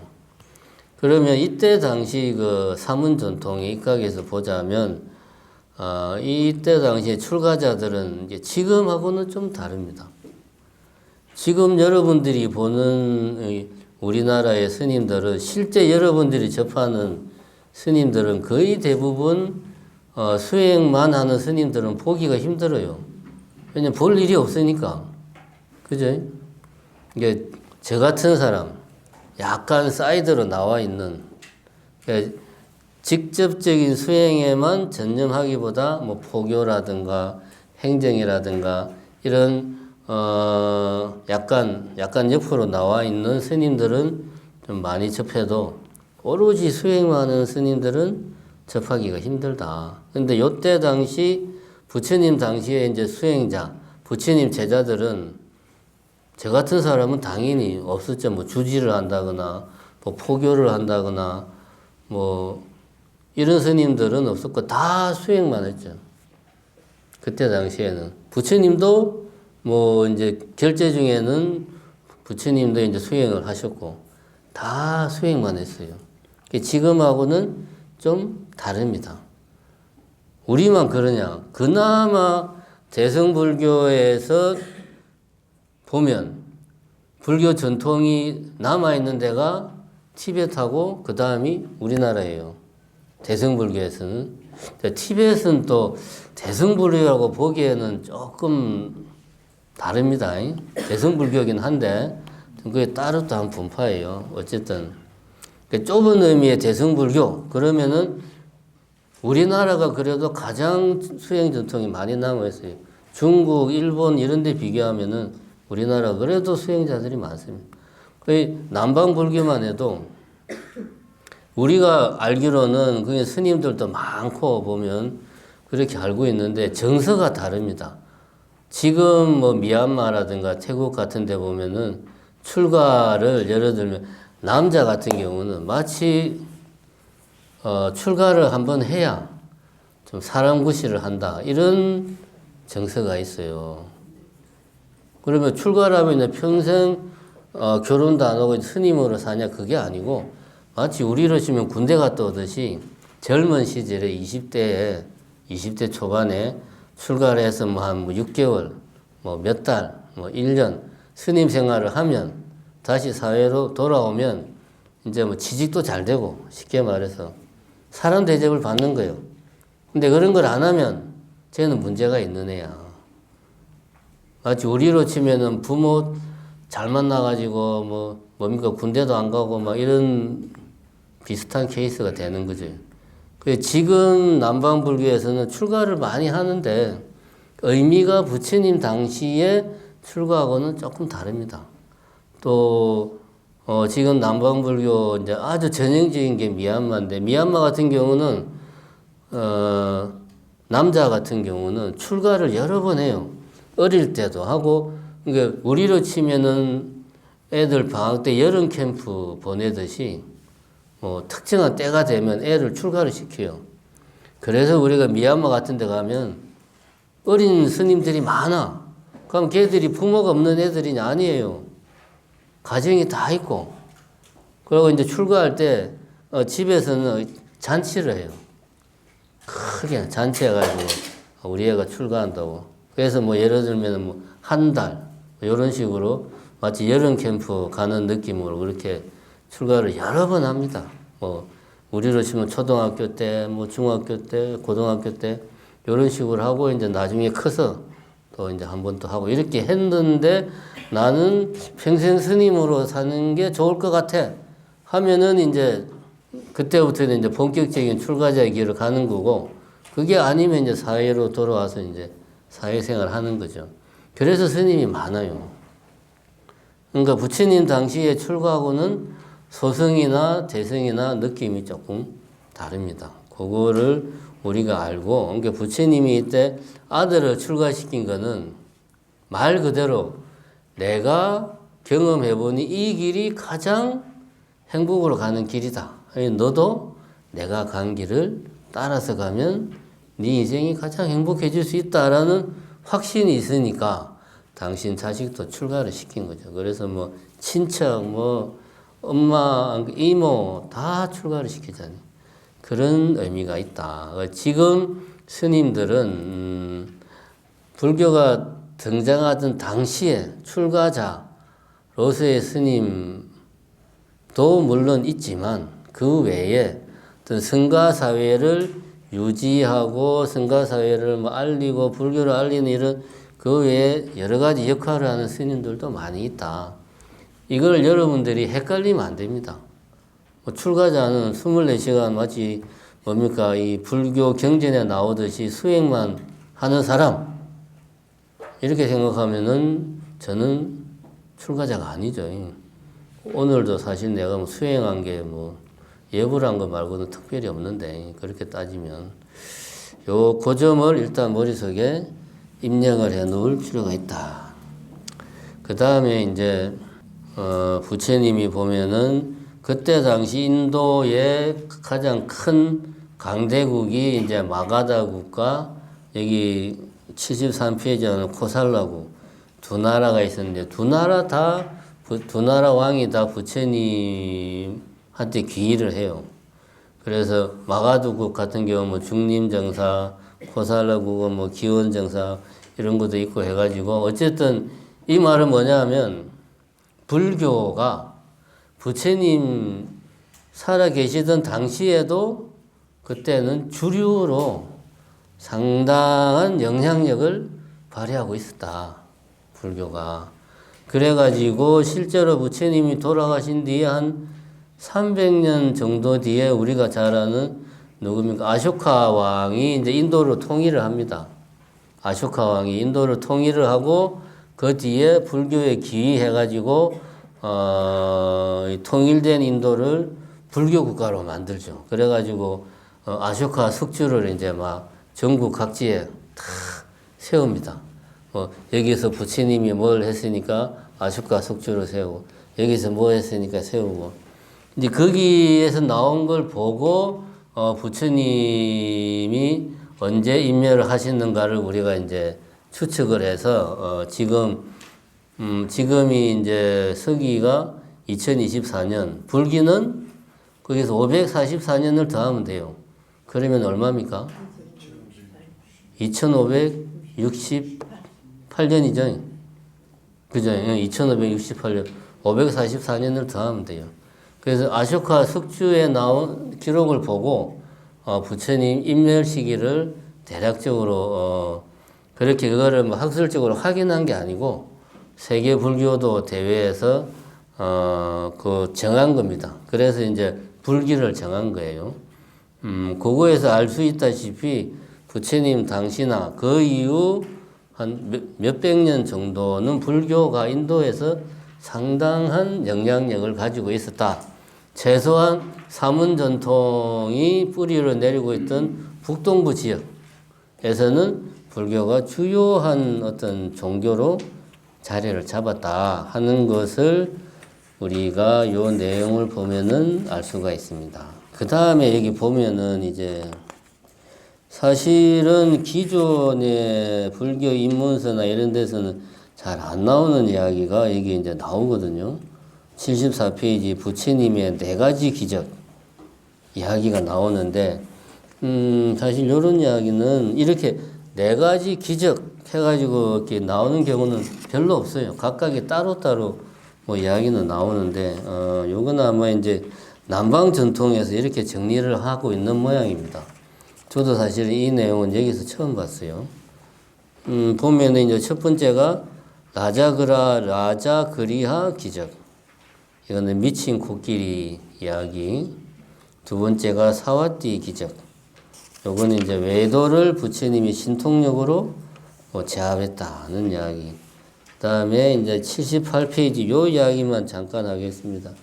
신갓사 기적. 요거는 제가 처음 봅니다. 다른 부분들은 다 개별적으로 뭐 경전이나 이런 데 나오는 이야기인데, 신갓사 기적은 78페이지.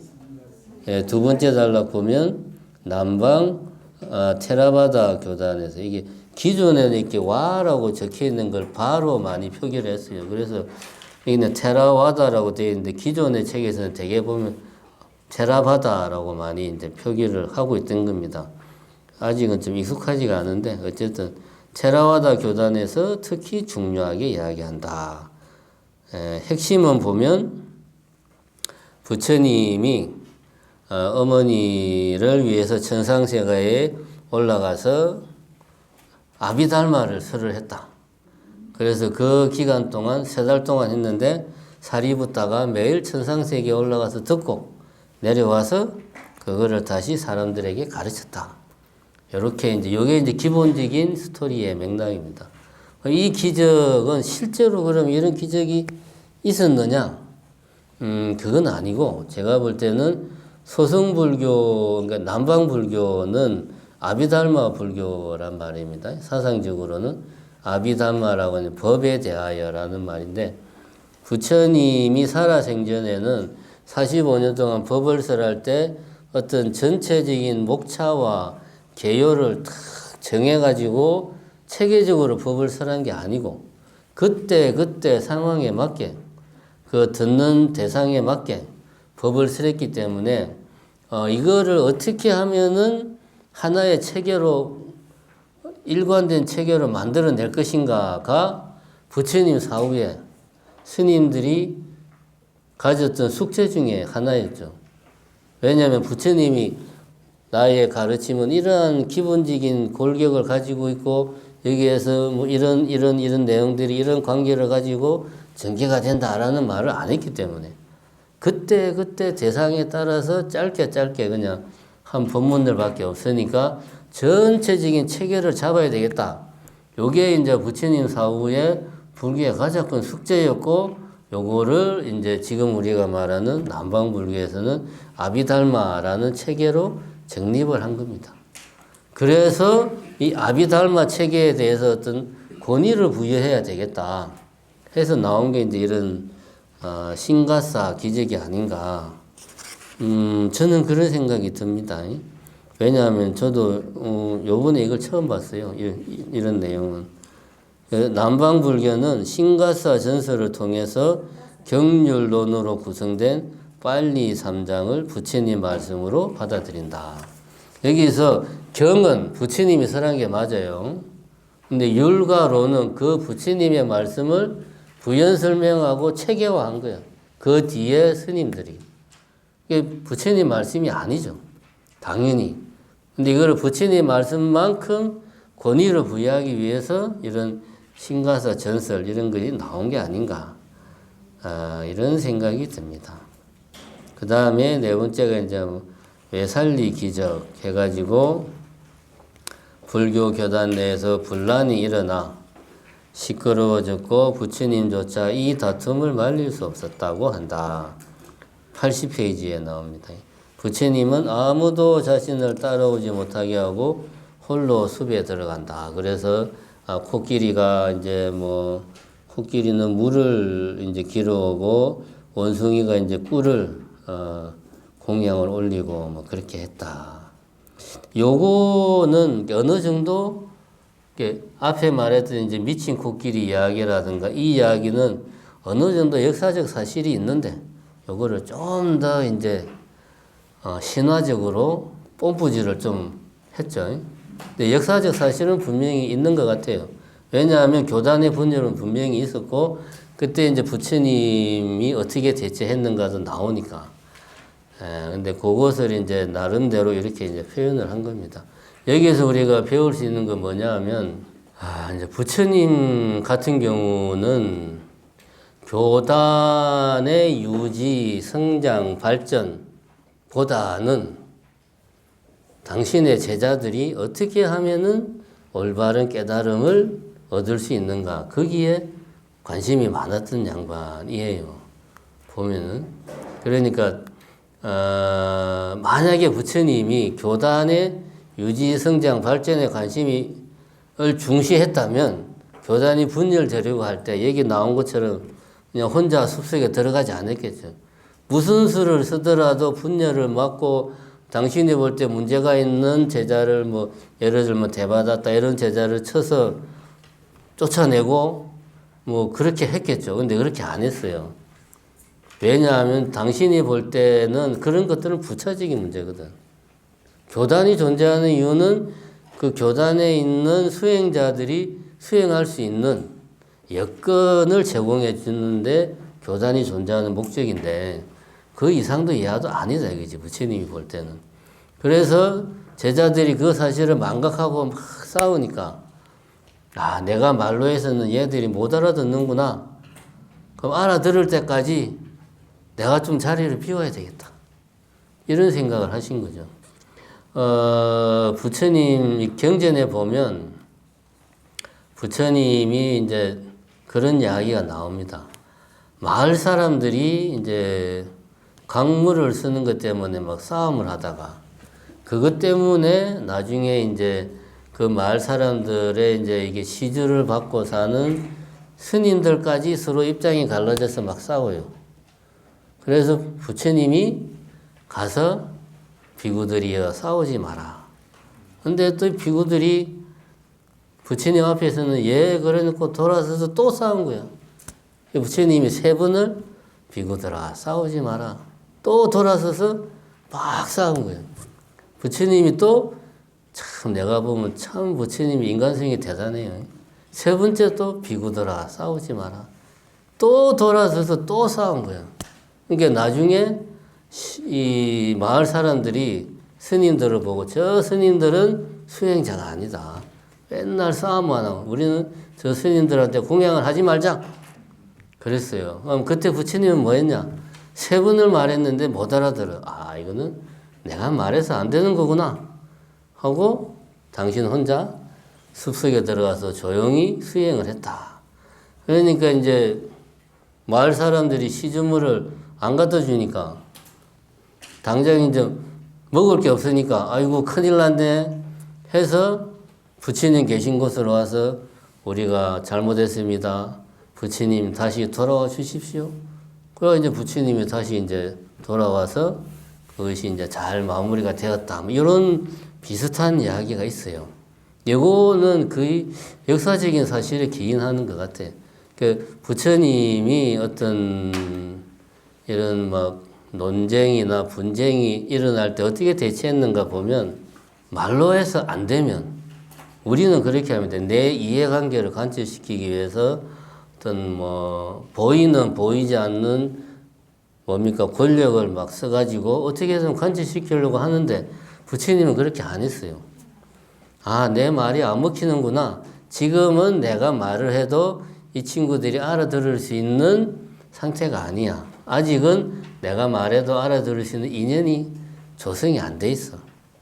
그러면은 그 자리를 당분간 떠나 있는 게 낫다.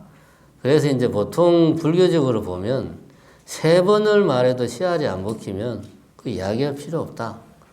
라는 그런 암묵적인 관례가 있습니다. 그게 이제 이런 부처님 이야기에서 나옵니다. 하여튼 그런 관점에서 저는 이해를 했고요.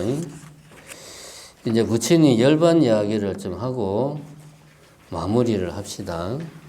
뭐 중간에 보면 부처님이 이제 석가적 멸망을 막기 위해서 뭐 고문 밑에 앉아 있는 이야기도 나오고 막 그러는데요. 부처님 일대기는 어느 책을 봐도 비슷합니다. 그 나오는 이야기들이. 그러니까 여러분들이 더 상세한 이야기는 뭐 다른 책자를 보시면 되고, 열반에 대해서만 좀 이야기를 해봅시다. 83페이지, 춘다라는 대장장이의 공양을 받는다. 여기 이제 기존의 책들에는 춘다라고 나옵니다. 이제 이 책이 보면 표기법을 좀 가장 실제 그 남방에서 발음하는 그런 식으로 표기를 많이 했다고 그러더라고요. 그래서 사실은 기존의 책을 봤던 사람들은 좀 낫습니다. 이런 용어들이 뭐 춘다, 춘다가 누구지? 춘다가 다른 사람이 아니고 춘다예요, 춘다. 그래서 뭐 일설에는 썩은 돼지고기를 공양했다는 말도 있고 독포스니시라는 말도 있다. 어쨌든 부처님이 춘다의 공양을 받고 급격히 기력을 잃고 나무 두 그루 사이에 자리를 잡고 얼굴과 몸을 정면으로 해서 사자처럼 옆으로 누워서 여러 제자들에게 스스로를 기초로 하고 가르침을 기초로 하라 라고 유언을 했다. 그리고 모든 생겨난 것은 본성적으로 파괴되기 마련이다. 너희들은 게으름 피우지 말고 꼭 목표를 이루어라 라는 말을 마지막으로 선정해 두셨다. 요게 이제 우리가 일반 상식으로 알고 있는 부처님 마지막 유언이 자등명, 법등명이죠. 자등명, 법등명. 게으르지 말고 열심히 정진해라.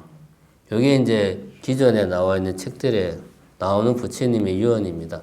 자등명, 스스로를 등불로 삼고 법등명, 법을 등불로 삼아라. 그런 이야기인데 여기는 이제 스스로를 기초로 삼고 가르침을 기초로 삼아라. 이렇게 나오고 있습니다.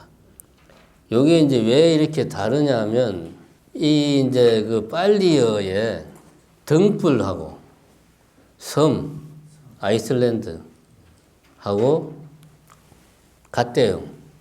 이게 이제 빨리가 제가 뭔지는 잘 모르겠는데 그 단어에 두 가지 뜻이 있어요. 등불과 섬.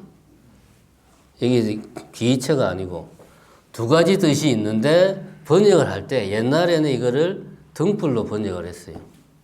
대개가 기존에 나와 있는 책들을 보면 다 등불로 돼 있어. 근데 이제 요즘은 좀 섬으로 많이 이해를 하는데 섬으로 하고 하면 좀 뭔가 좀 이상하잖아요. 그래서 우리 시대 사람들이 인도 사람 말고 우리나라 사람들이 이해하기 쉽게 귀처, 뭐 의지처 요즘은 그렇게 많이 번역을 합니다. 그러면 왜 섬이라는 말이 귀처, 의지처라는 뜻으로 쓰이는가? 요거는 이제 우리가 인도를 가보면 느낌이 팍 옵니다. 인도를 가면 인도가 최소한 북동부 지역, 인도가 밑으로 내려가면 뭐 고원지대고 막 그래서 산도 있고 막 그렇다는데 부처님이 활동했던 북동부 지역은 그냥 끝도 없는 평지예요, 평지. 그런데 이제 우기가 돼서 비가 많이 오면 어떻게 됩니까? 홍수가 진다. 평지에 도망갈 데가 없죠. 다 평지니까.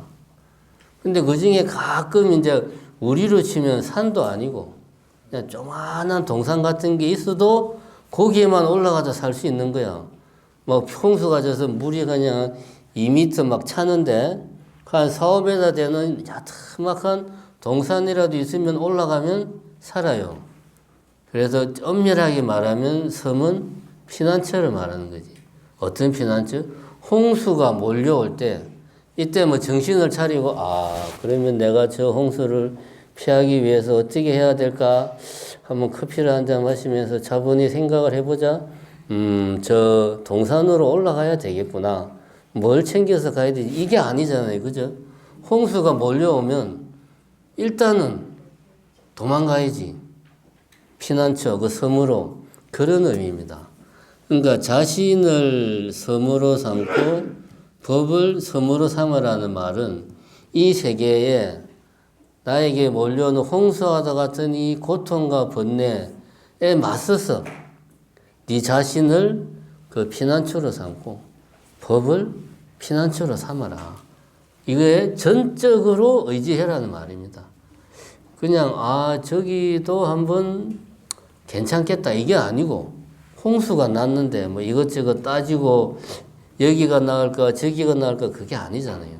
전적으로 의지를 해라. 그런 의미입니다. 이거는 인도 사회의 특성을 보면 우리가 금방 느낌이 오는 거죠. 바로 그렇게 이해를 해야 됩니다. 그리고 또 이 말을 한 이유가 있어요. 아난존자가 부처님의 시자였단 말입니다. 지금으로 치면 부처님 비서실장 아난존자였어요. 부처님이 교주잖아. 그럼 아난존자나 다른 제자들은 무슨 생각을 했을까요? 우리의 교주가 이제 육체적인 생을 다 했으니까 그럼 우리는 그럼 앞으로 제2대 교주를 누구로 해야 되지? 뭐 예를 들면 후계자 문제.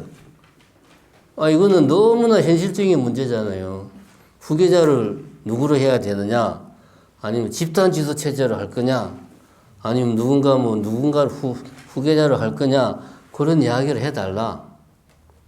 부처님한테 교주니까 2대 교주를 누구로 할까요? 뭐 예를 들면 이런 질문을 아난존자가 한 거예요. 부처님한테. 아주 현실적인 질문에 이게 안 하는데 생각이 나쁘다는 게 아니에요. 정상적인 사고입니다, 그게. 거기에 대해서 부처님이 교주, 그러니까 내한테 의지하지 말고 내가 그동안 설한 이 법에 의지를 해라. 교주 그런 거 필요 없다. 네 자신이 교주니까 각자 스스로에 의지해라. 그런 말입니다, 이게. 그리고 실제로 불교의 계율을 보면 초기에 이제 부처님 당시에 불교가 이제 커지면서 전국으로 이제 퍼져 나가요.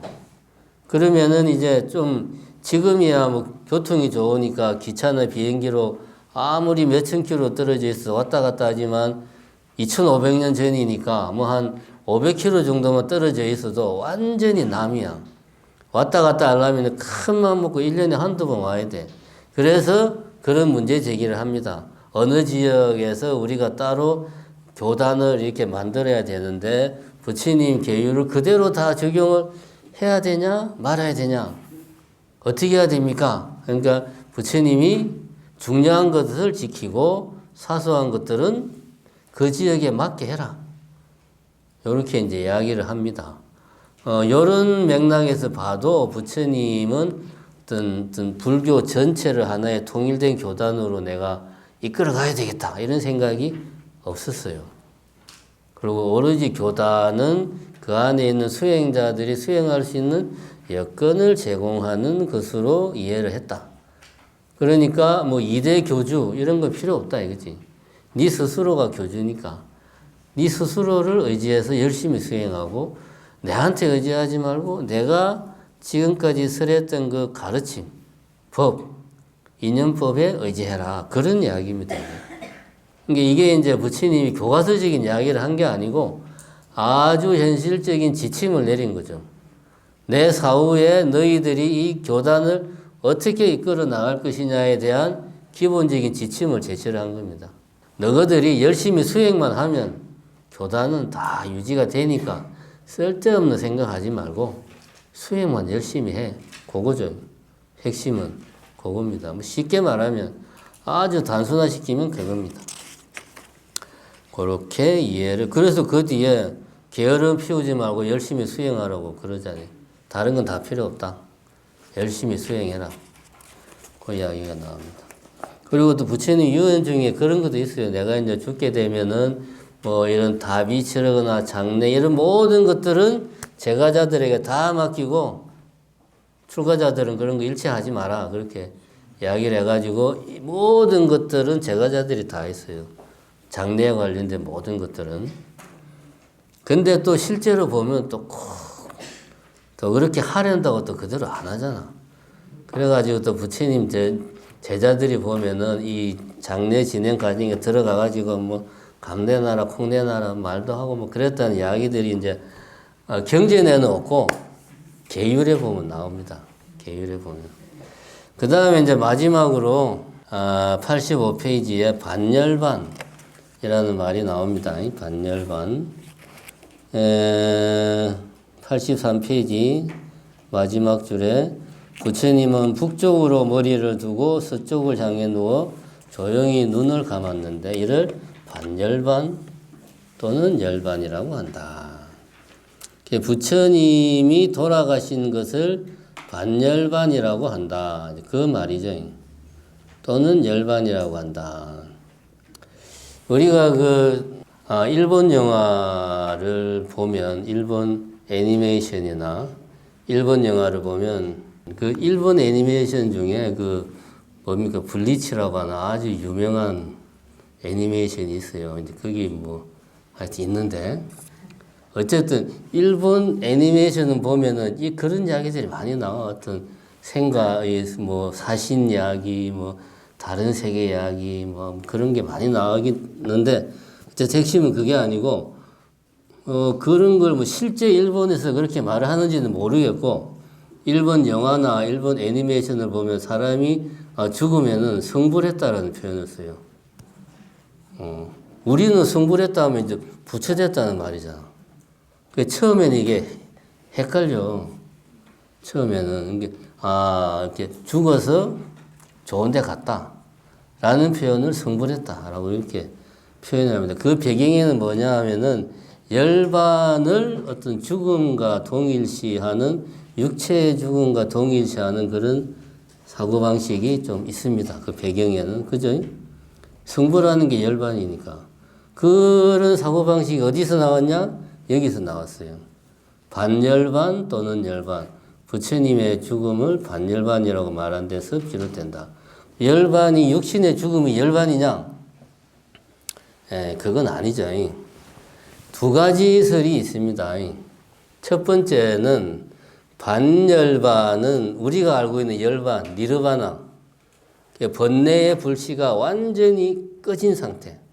그게 이제 니르바나, 열반. 열반과는 아무 관련이 없는 말이에요. 첫 번째 설은. 그런데 이게 그냥 반열반, 뒤에가 니르바나로 끝나니까 인도 사람이 아니고 불교가 인도 밖으로 나가면서 특히 이쪽 동아시아 쪽으로 오면서 반열반은 어떤 큰 스님의 어떤 죽음 뭐 그런 것으로 이제 이해를 하고 앞에 반자를 떼버리고 열반을 어떤 큰 스님, 조사 스님이 돌아가시면 열반하셨다 이런 표현을 관례적으로 쓴 겁니다. 그래서 열반이 어떤 수행자의 죽음이라는 의미가 그래서 생겨난 거예요. 이제 이런 이야기가 있고, 제가 볼 때는 이게 이제 출발은 그렇게 출발을 했어요. 반열반 자체는 니르바나 열반과는 아무 관련이 없는 단어인데, 여기에 보니까 열반이라는 말이 들어가 있거든. 그래서 이제 남방 불교에서 열반을 나누었습니다. 두 가지로. 유여열반과 무여열반으로 나눴어요. 유여열반은 나머지가 있는 열반. 그러니까 완전히 내가 깨달음을 얻었는데 아직 육신을 가지고 있어. 그래서 깨달음을 얻었는데 육신을 가진 데서 오는 한계는 벗어날 수가 없는. 그래서 유여, 아직 미처 다 버리지 못한 육신이 있는 열반. 이게 유여열반이고, 그럼 무여열반은 마침내 그 육신까지도 내가 다 버렸어. 그래서 완전한 열반을 이제 정득한 거야. 이러면 이제 무여, 나머지가 없는 열반. 이렇게 이제 나중에 남방 불교에서 열반을 두 가지로 나눈 거예요. 유여열반과 무여열반을. 그래서 이 무여열반을 이제 반열반으로 이해를 한 겁니다. 무여열반은. 그래서 요거는 이제 후대에 그렇게 반열반의 의미를, 그렇게 의미 부여를 한 게 아니냐. 제가 볼 때는 그런 생각이 듭니다. 정리하자면, 반열반이라는 말은 원래 출발은 니르바나, 우리가 알고 있는 열반과는 관련이 없는데, 이것이 후대에 오면서 유여열반, 무여열반 이렇게 좀 의미 부여를 했다. 그리고 동아시아 쪽에서는 이것과 무관하게 그냥 관례적으로 열반을 좀 큰 스님이나 조사 스님의 죽음과 동일시하는 그런 좀 잘못된 용어 사용이 좀 관례화된 측면이 있다 하는 거, 그 정도로 이해하시면 우리가 사실 이 반열반이라는 용어를 보면 열반은 뭐고 반열반은 뭐지? 뭔가 특별한 건가? 헷갈려요. 그래서 제가 오늘 정리해 드리는 것은 전혀 헷갈릴 필요가 없다. 그냥 부처님이 돌아가신 것을 반열반이라고 그런다. 근데 후대에 아까 말씀 이렇게 의미 부여를 했다. 이렇게 이해를 하시면 되겠습니다. 오늘 깨달음이라고 했는데요. 예. 과연 이 깨달음이라는 것은 무엇을 저희들이 깨달아야 되는 것인지 하고, 그리고 그 수행으로서의 수행을 통해서 깨달음을 이루지 않고 종교로서의 분별을 통해서도 깨달음을 얻을 수 있는 것인지, 그리고 그 깨달음과 그 이해와의 그 차이는 무엇인지. 깨달은 거 뭐의 차이? 이해. understanding. 아, 예. 그걸 그거를 5분 안에 답을 하라고 지금. 먼저 이제 깨달음은 아까도 이야기했지만 아주 단순화시키면 우리가 전지, 이 전자 완전하다 할 때 전자에다 알지자 전지라고 번역을 하는 경우가 있어요. 그게 사실은 가장 깨달음을 단순하게 이해하는 겁니다. 있는 그대로 정확하게 아는 것을 뭐 깨달음이라고 볼 수가 있다. 그러니까 깨달음은 어떤 내가 무언가를 해서 목표를 달성하는 그런 게 아닙니다. 목표를 달성하는 그런 게 아니고 내 자신의 상태가 변화하는 거죠. 내가 어떤 내 사고의 관점, 생각의 뭐 어떤 방향 이런 것이 완전히 바뀌면서 내 상태가 변하는 거지.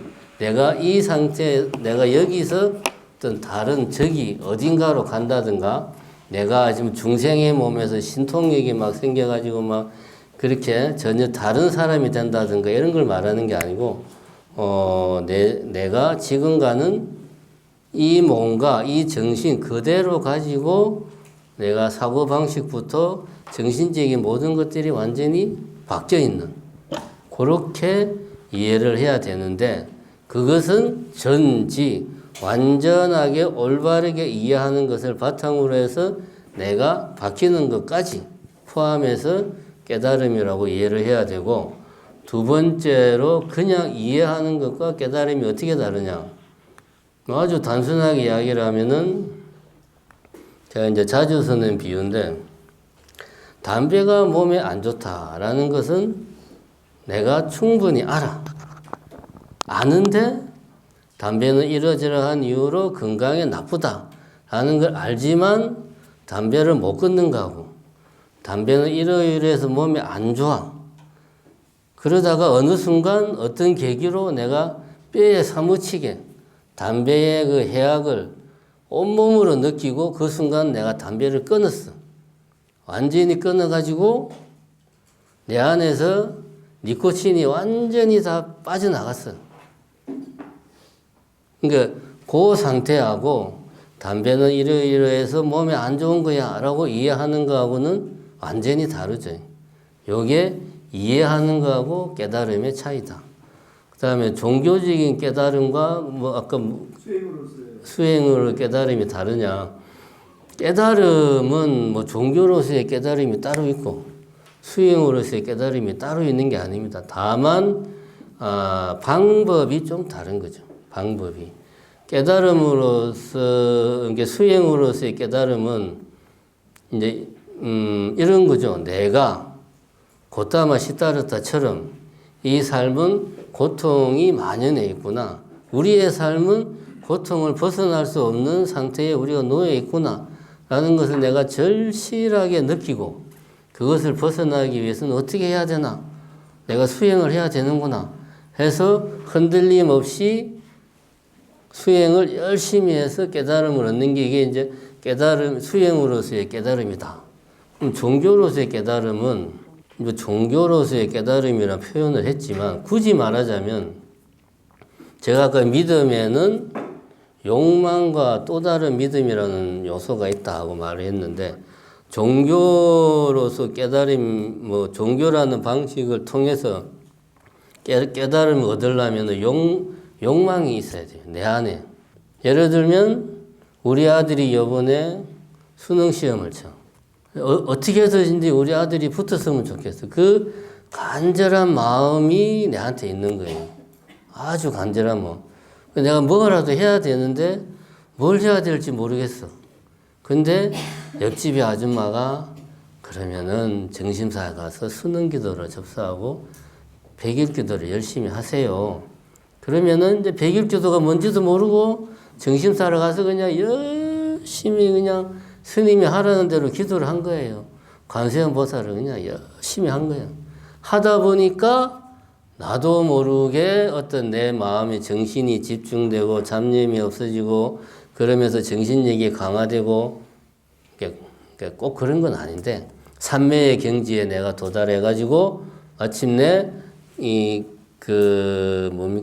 무명을 벗어 던지고 깨달음을 얻게 되는 거죠. 요거는 이제 종교적 차원에서의 깨달음이 가는 과정입니다. 처음에 시작은 나의 소원, 내가 지금 원하는 그 무엇. 달리 말하면 기복신앙. 내가 빌어서 우리 아들 전남대 의대 합격해 주세요. 빌어서 뭔가를 얻으려고 하는 거를 너무 열심히 빌다 보니까 내 마음이 수행자의 마음이 된 거죠. 물론 이게 저절로 되는 게 아닙니다. 계속 그렇게 가려고 노력해야 되죠. 기복신앙에서 출발하지만 그것이 어떤 수행으로서 불교적 수행으로서 발전을 하게 되면 그것을 아까 종교적 차원에서 깨달음 이런 표현을 썼는데 그렇게 이해를 할 수가 있죠. 그래서 어쨌든 출발은 다를 수 있지만 궁극적으로 지향하는 방향성은 같다. 그걸 따로 볼 수 있는 게 아니다. 이렇게 이해를 할 수 있고 또 구원의 길 이런 표현 쓰잖아요. 예를 들면은 길을 가는데 갑자기 강도가 나타났어. 이제 평소에 내가 항상 관세음보살을 믿고 의지하는 마음이 강했어요. 내가 힘든 위기에 처하면 관세음보살이 나를 구해 주실 거야. 라고 하는 마음이 내 안에 강했어요. 근데 강도가 나타났어요. 나도 모르게 관세음보살 열심히 외우다 보니까 내 마음의 불안, 공포, 이거 어떻게 해야 되지? 이런 상황을 나도 모르게 정리가 되는 거예요. 마음이 차분해지고 집중이 되면서 상황을 올바르게 판단하게 되고 그 상황을 그 상황 속에서 하여튼 슬기롭게 대처할 수 있는 정신적인 여유와 힘이 생기는 거죠. 이런 식으로 우리는 종교적인 깨달음을 이해할 필요가 있다. 꼭 기복신앙이라고 해서 내가 뭔가를 위해서 빌고 그 뭔가를 받으면 거기서 끝나는 게 아니다. 거기서 끝나면 그거는 그냥 기복신앙이고 여기까지만 이해하면 모든 종교가 똑같아요. 기독교든 유대교든 이슬람이든 불교든 다 똑같아요. 교회 가서 우리 아들 합격시켜 주세요 비는 거나 절에 가서 비는 거나 성당 가서 비는 거나 똑같아요. 다를 게 없어요. 오히려 저 위에서 이제 예수님하고 부처님하고 성모 마리아하고 맨날 싸우겠지. 서로 이제 내한테 비는 사람들이 더 많으니까 우리가 더 많이 합격시켜줘야 돼. 맨날 싸울 거 아니야. 이 말이 안 되죠. 근데 기복신앙을 종교적인 기도를 불교적인 수행으로 전환할 수 있도록 불교는 어쨌든 그런 장치를 안에서 만들고 있고 제가 이제 다른 종교는 잘 모르겠습니다. 그렇게 이해를 하면 다르지 않다. 그렇게 설명할 수 있겠습니다. 네, 감사합니다. 네, 예. 네, 진짜 김정숙 반야당입니다. 네. 이 깨달음이라는 단어를요. 제가 상대방한테 이렇게 그 단어를 제가 친구한테 나는 이렇게 깨달았다는 단어를 쓸 수 있습니까? 앉으세요. 그게 이제 깨달음이라고 하는 게 이제 생각하기 나름인데 우리가 이제 불교적인 깨달음 이런 걸 생각하지 마시고 예를 들면 제가 이제 금연 이야기를 했잖아요. 내가 어제 깨달았어. 담배가 정말 안 좋은 거야. 난 이번에 확실하게 깨달았어. 너 절대로 담배 피지 마. 너 담배 피면은 그날로 너 죽어. 나 어제 피부로 내가 깨달았어. 이런 말을 우리가 해요. 그 사람은 최소한 금연에 대해서는 금연의 해악을 깨달았지. 깨달았다는 말은 정확하게, 올바르게, 확실하게, 처절하게, 온몸으로 내가 알았다는 겁니다. 그럼 금연에 대해서는 깨달았다고 말해도 그거는 틀린 게 아니에요. 그거 이제 깨달았던 말을 할 때 예를 들면 나는 인연법을 확실히 깨달았어 라고 말을 했다고 치자. 그러면 그 사람은 도인이지. 거의 그러면 부처니까 같은 급이죠. 이제 그런 거는 본인이 깨달았는지 안 깨달았는지는 사실은 본인이 그거를 전적으로 판단할 수가 없어요. 근데 그런 경우는 쉽게 말할 수 있는 게 아닙니다. 어떤 용도로 쓰느냐에 따라서 다르죠. 깨달았다는 말은 우리가 일반 생활에서도 충분히 쓸 수 있다. 그런데 이제 좁은 의미에서 불교적 의미의 열반을 내가 정득했다. 뭐 예를 들면 그 의미로 나는 깨달았다 라고 말하는 것은 계율에 명시되어 있습니다. 대망어죄라고. 깨달았지 않았는데 깨달았다고 말하는 것이 가장 큰 거짓말이고 그 죄 중에서도 이거는 부처님이 말했어요. 이거는 부처가 와도 못 고치는 죄다. 대망어죄가. 근데 이 대망어죄를 범하는 사람이 아 내가 지금 사실은 깨닫지 않았는데 내가 깨달았다고 말을 해가지고 좀 대접을 받고 싶어 라고 말을 하느냐? 아니죠. 자기는 깨달았어. 자기는 철석같이 믿고 있어요. 나는 깨달았다. 그래서 말을 하는데 진짜 깨달은 사람이 보기에는 아직 멀었어. 이게 대망어죄예요. 그러니까 불교적 의미의 열반을 정득했다든가 이런 표현은 우리 같은 중생들이 쉽게 할 수 있는 말은 아니죠. 뭐 어쨌든 대망어죄라는 게 있다는 거는 그러니까 우리가 오계에서 뭐 살생하지 말라, 도둑질하지 말라, 뭐 음행하지 말라, 거짓말하지 말라, 술 마시지 말라 나오잖아요. 여기 네 번째 거짓말하지 말라가 우리가 말하는 그 거짓말하지 말라가 원래는 그게 아니고 깨닫지 않았는데 깨달았다고 말하지 말라는 게 원래 의미예요. 근데 요거를 이제 제가자들에게도 적용하는 할 때는 이거 이제 확대해 가지고 모든 종류의 거짓말까지 다 확대하는 거죠. 자, 그러면 오늘은 이만 마치고 다음 주에는 우리 이준엽 씨가 강의하죠. 그 불교 문화 강의 한 번 더 빠지지 마시고 다 참석하시기 바랍니다. 수고했습니다.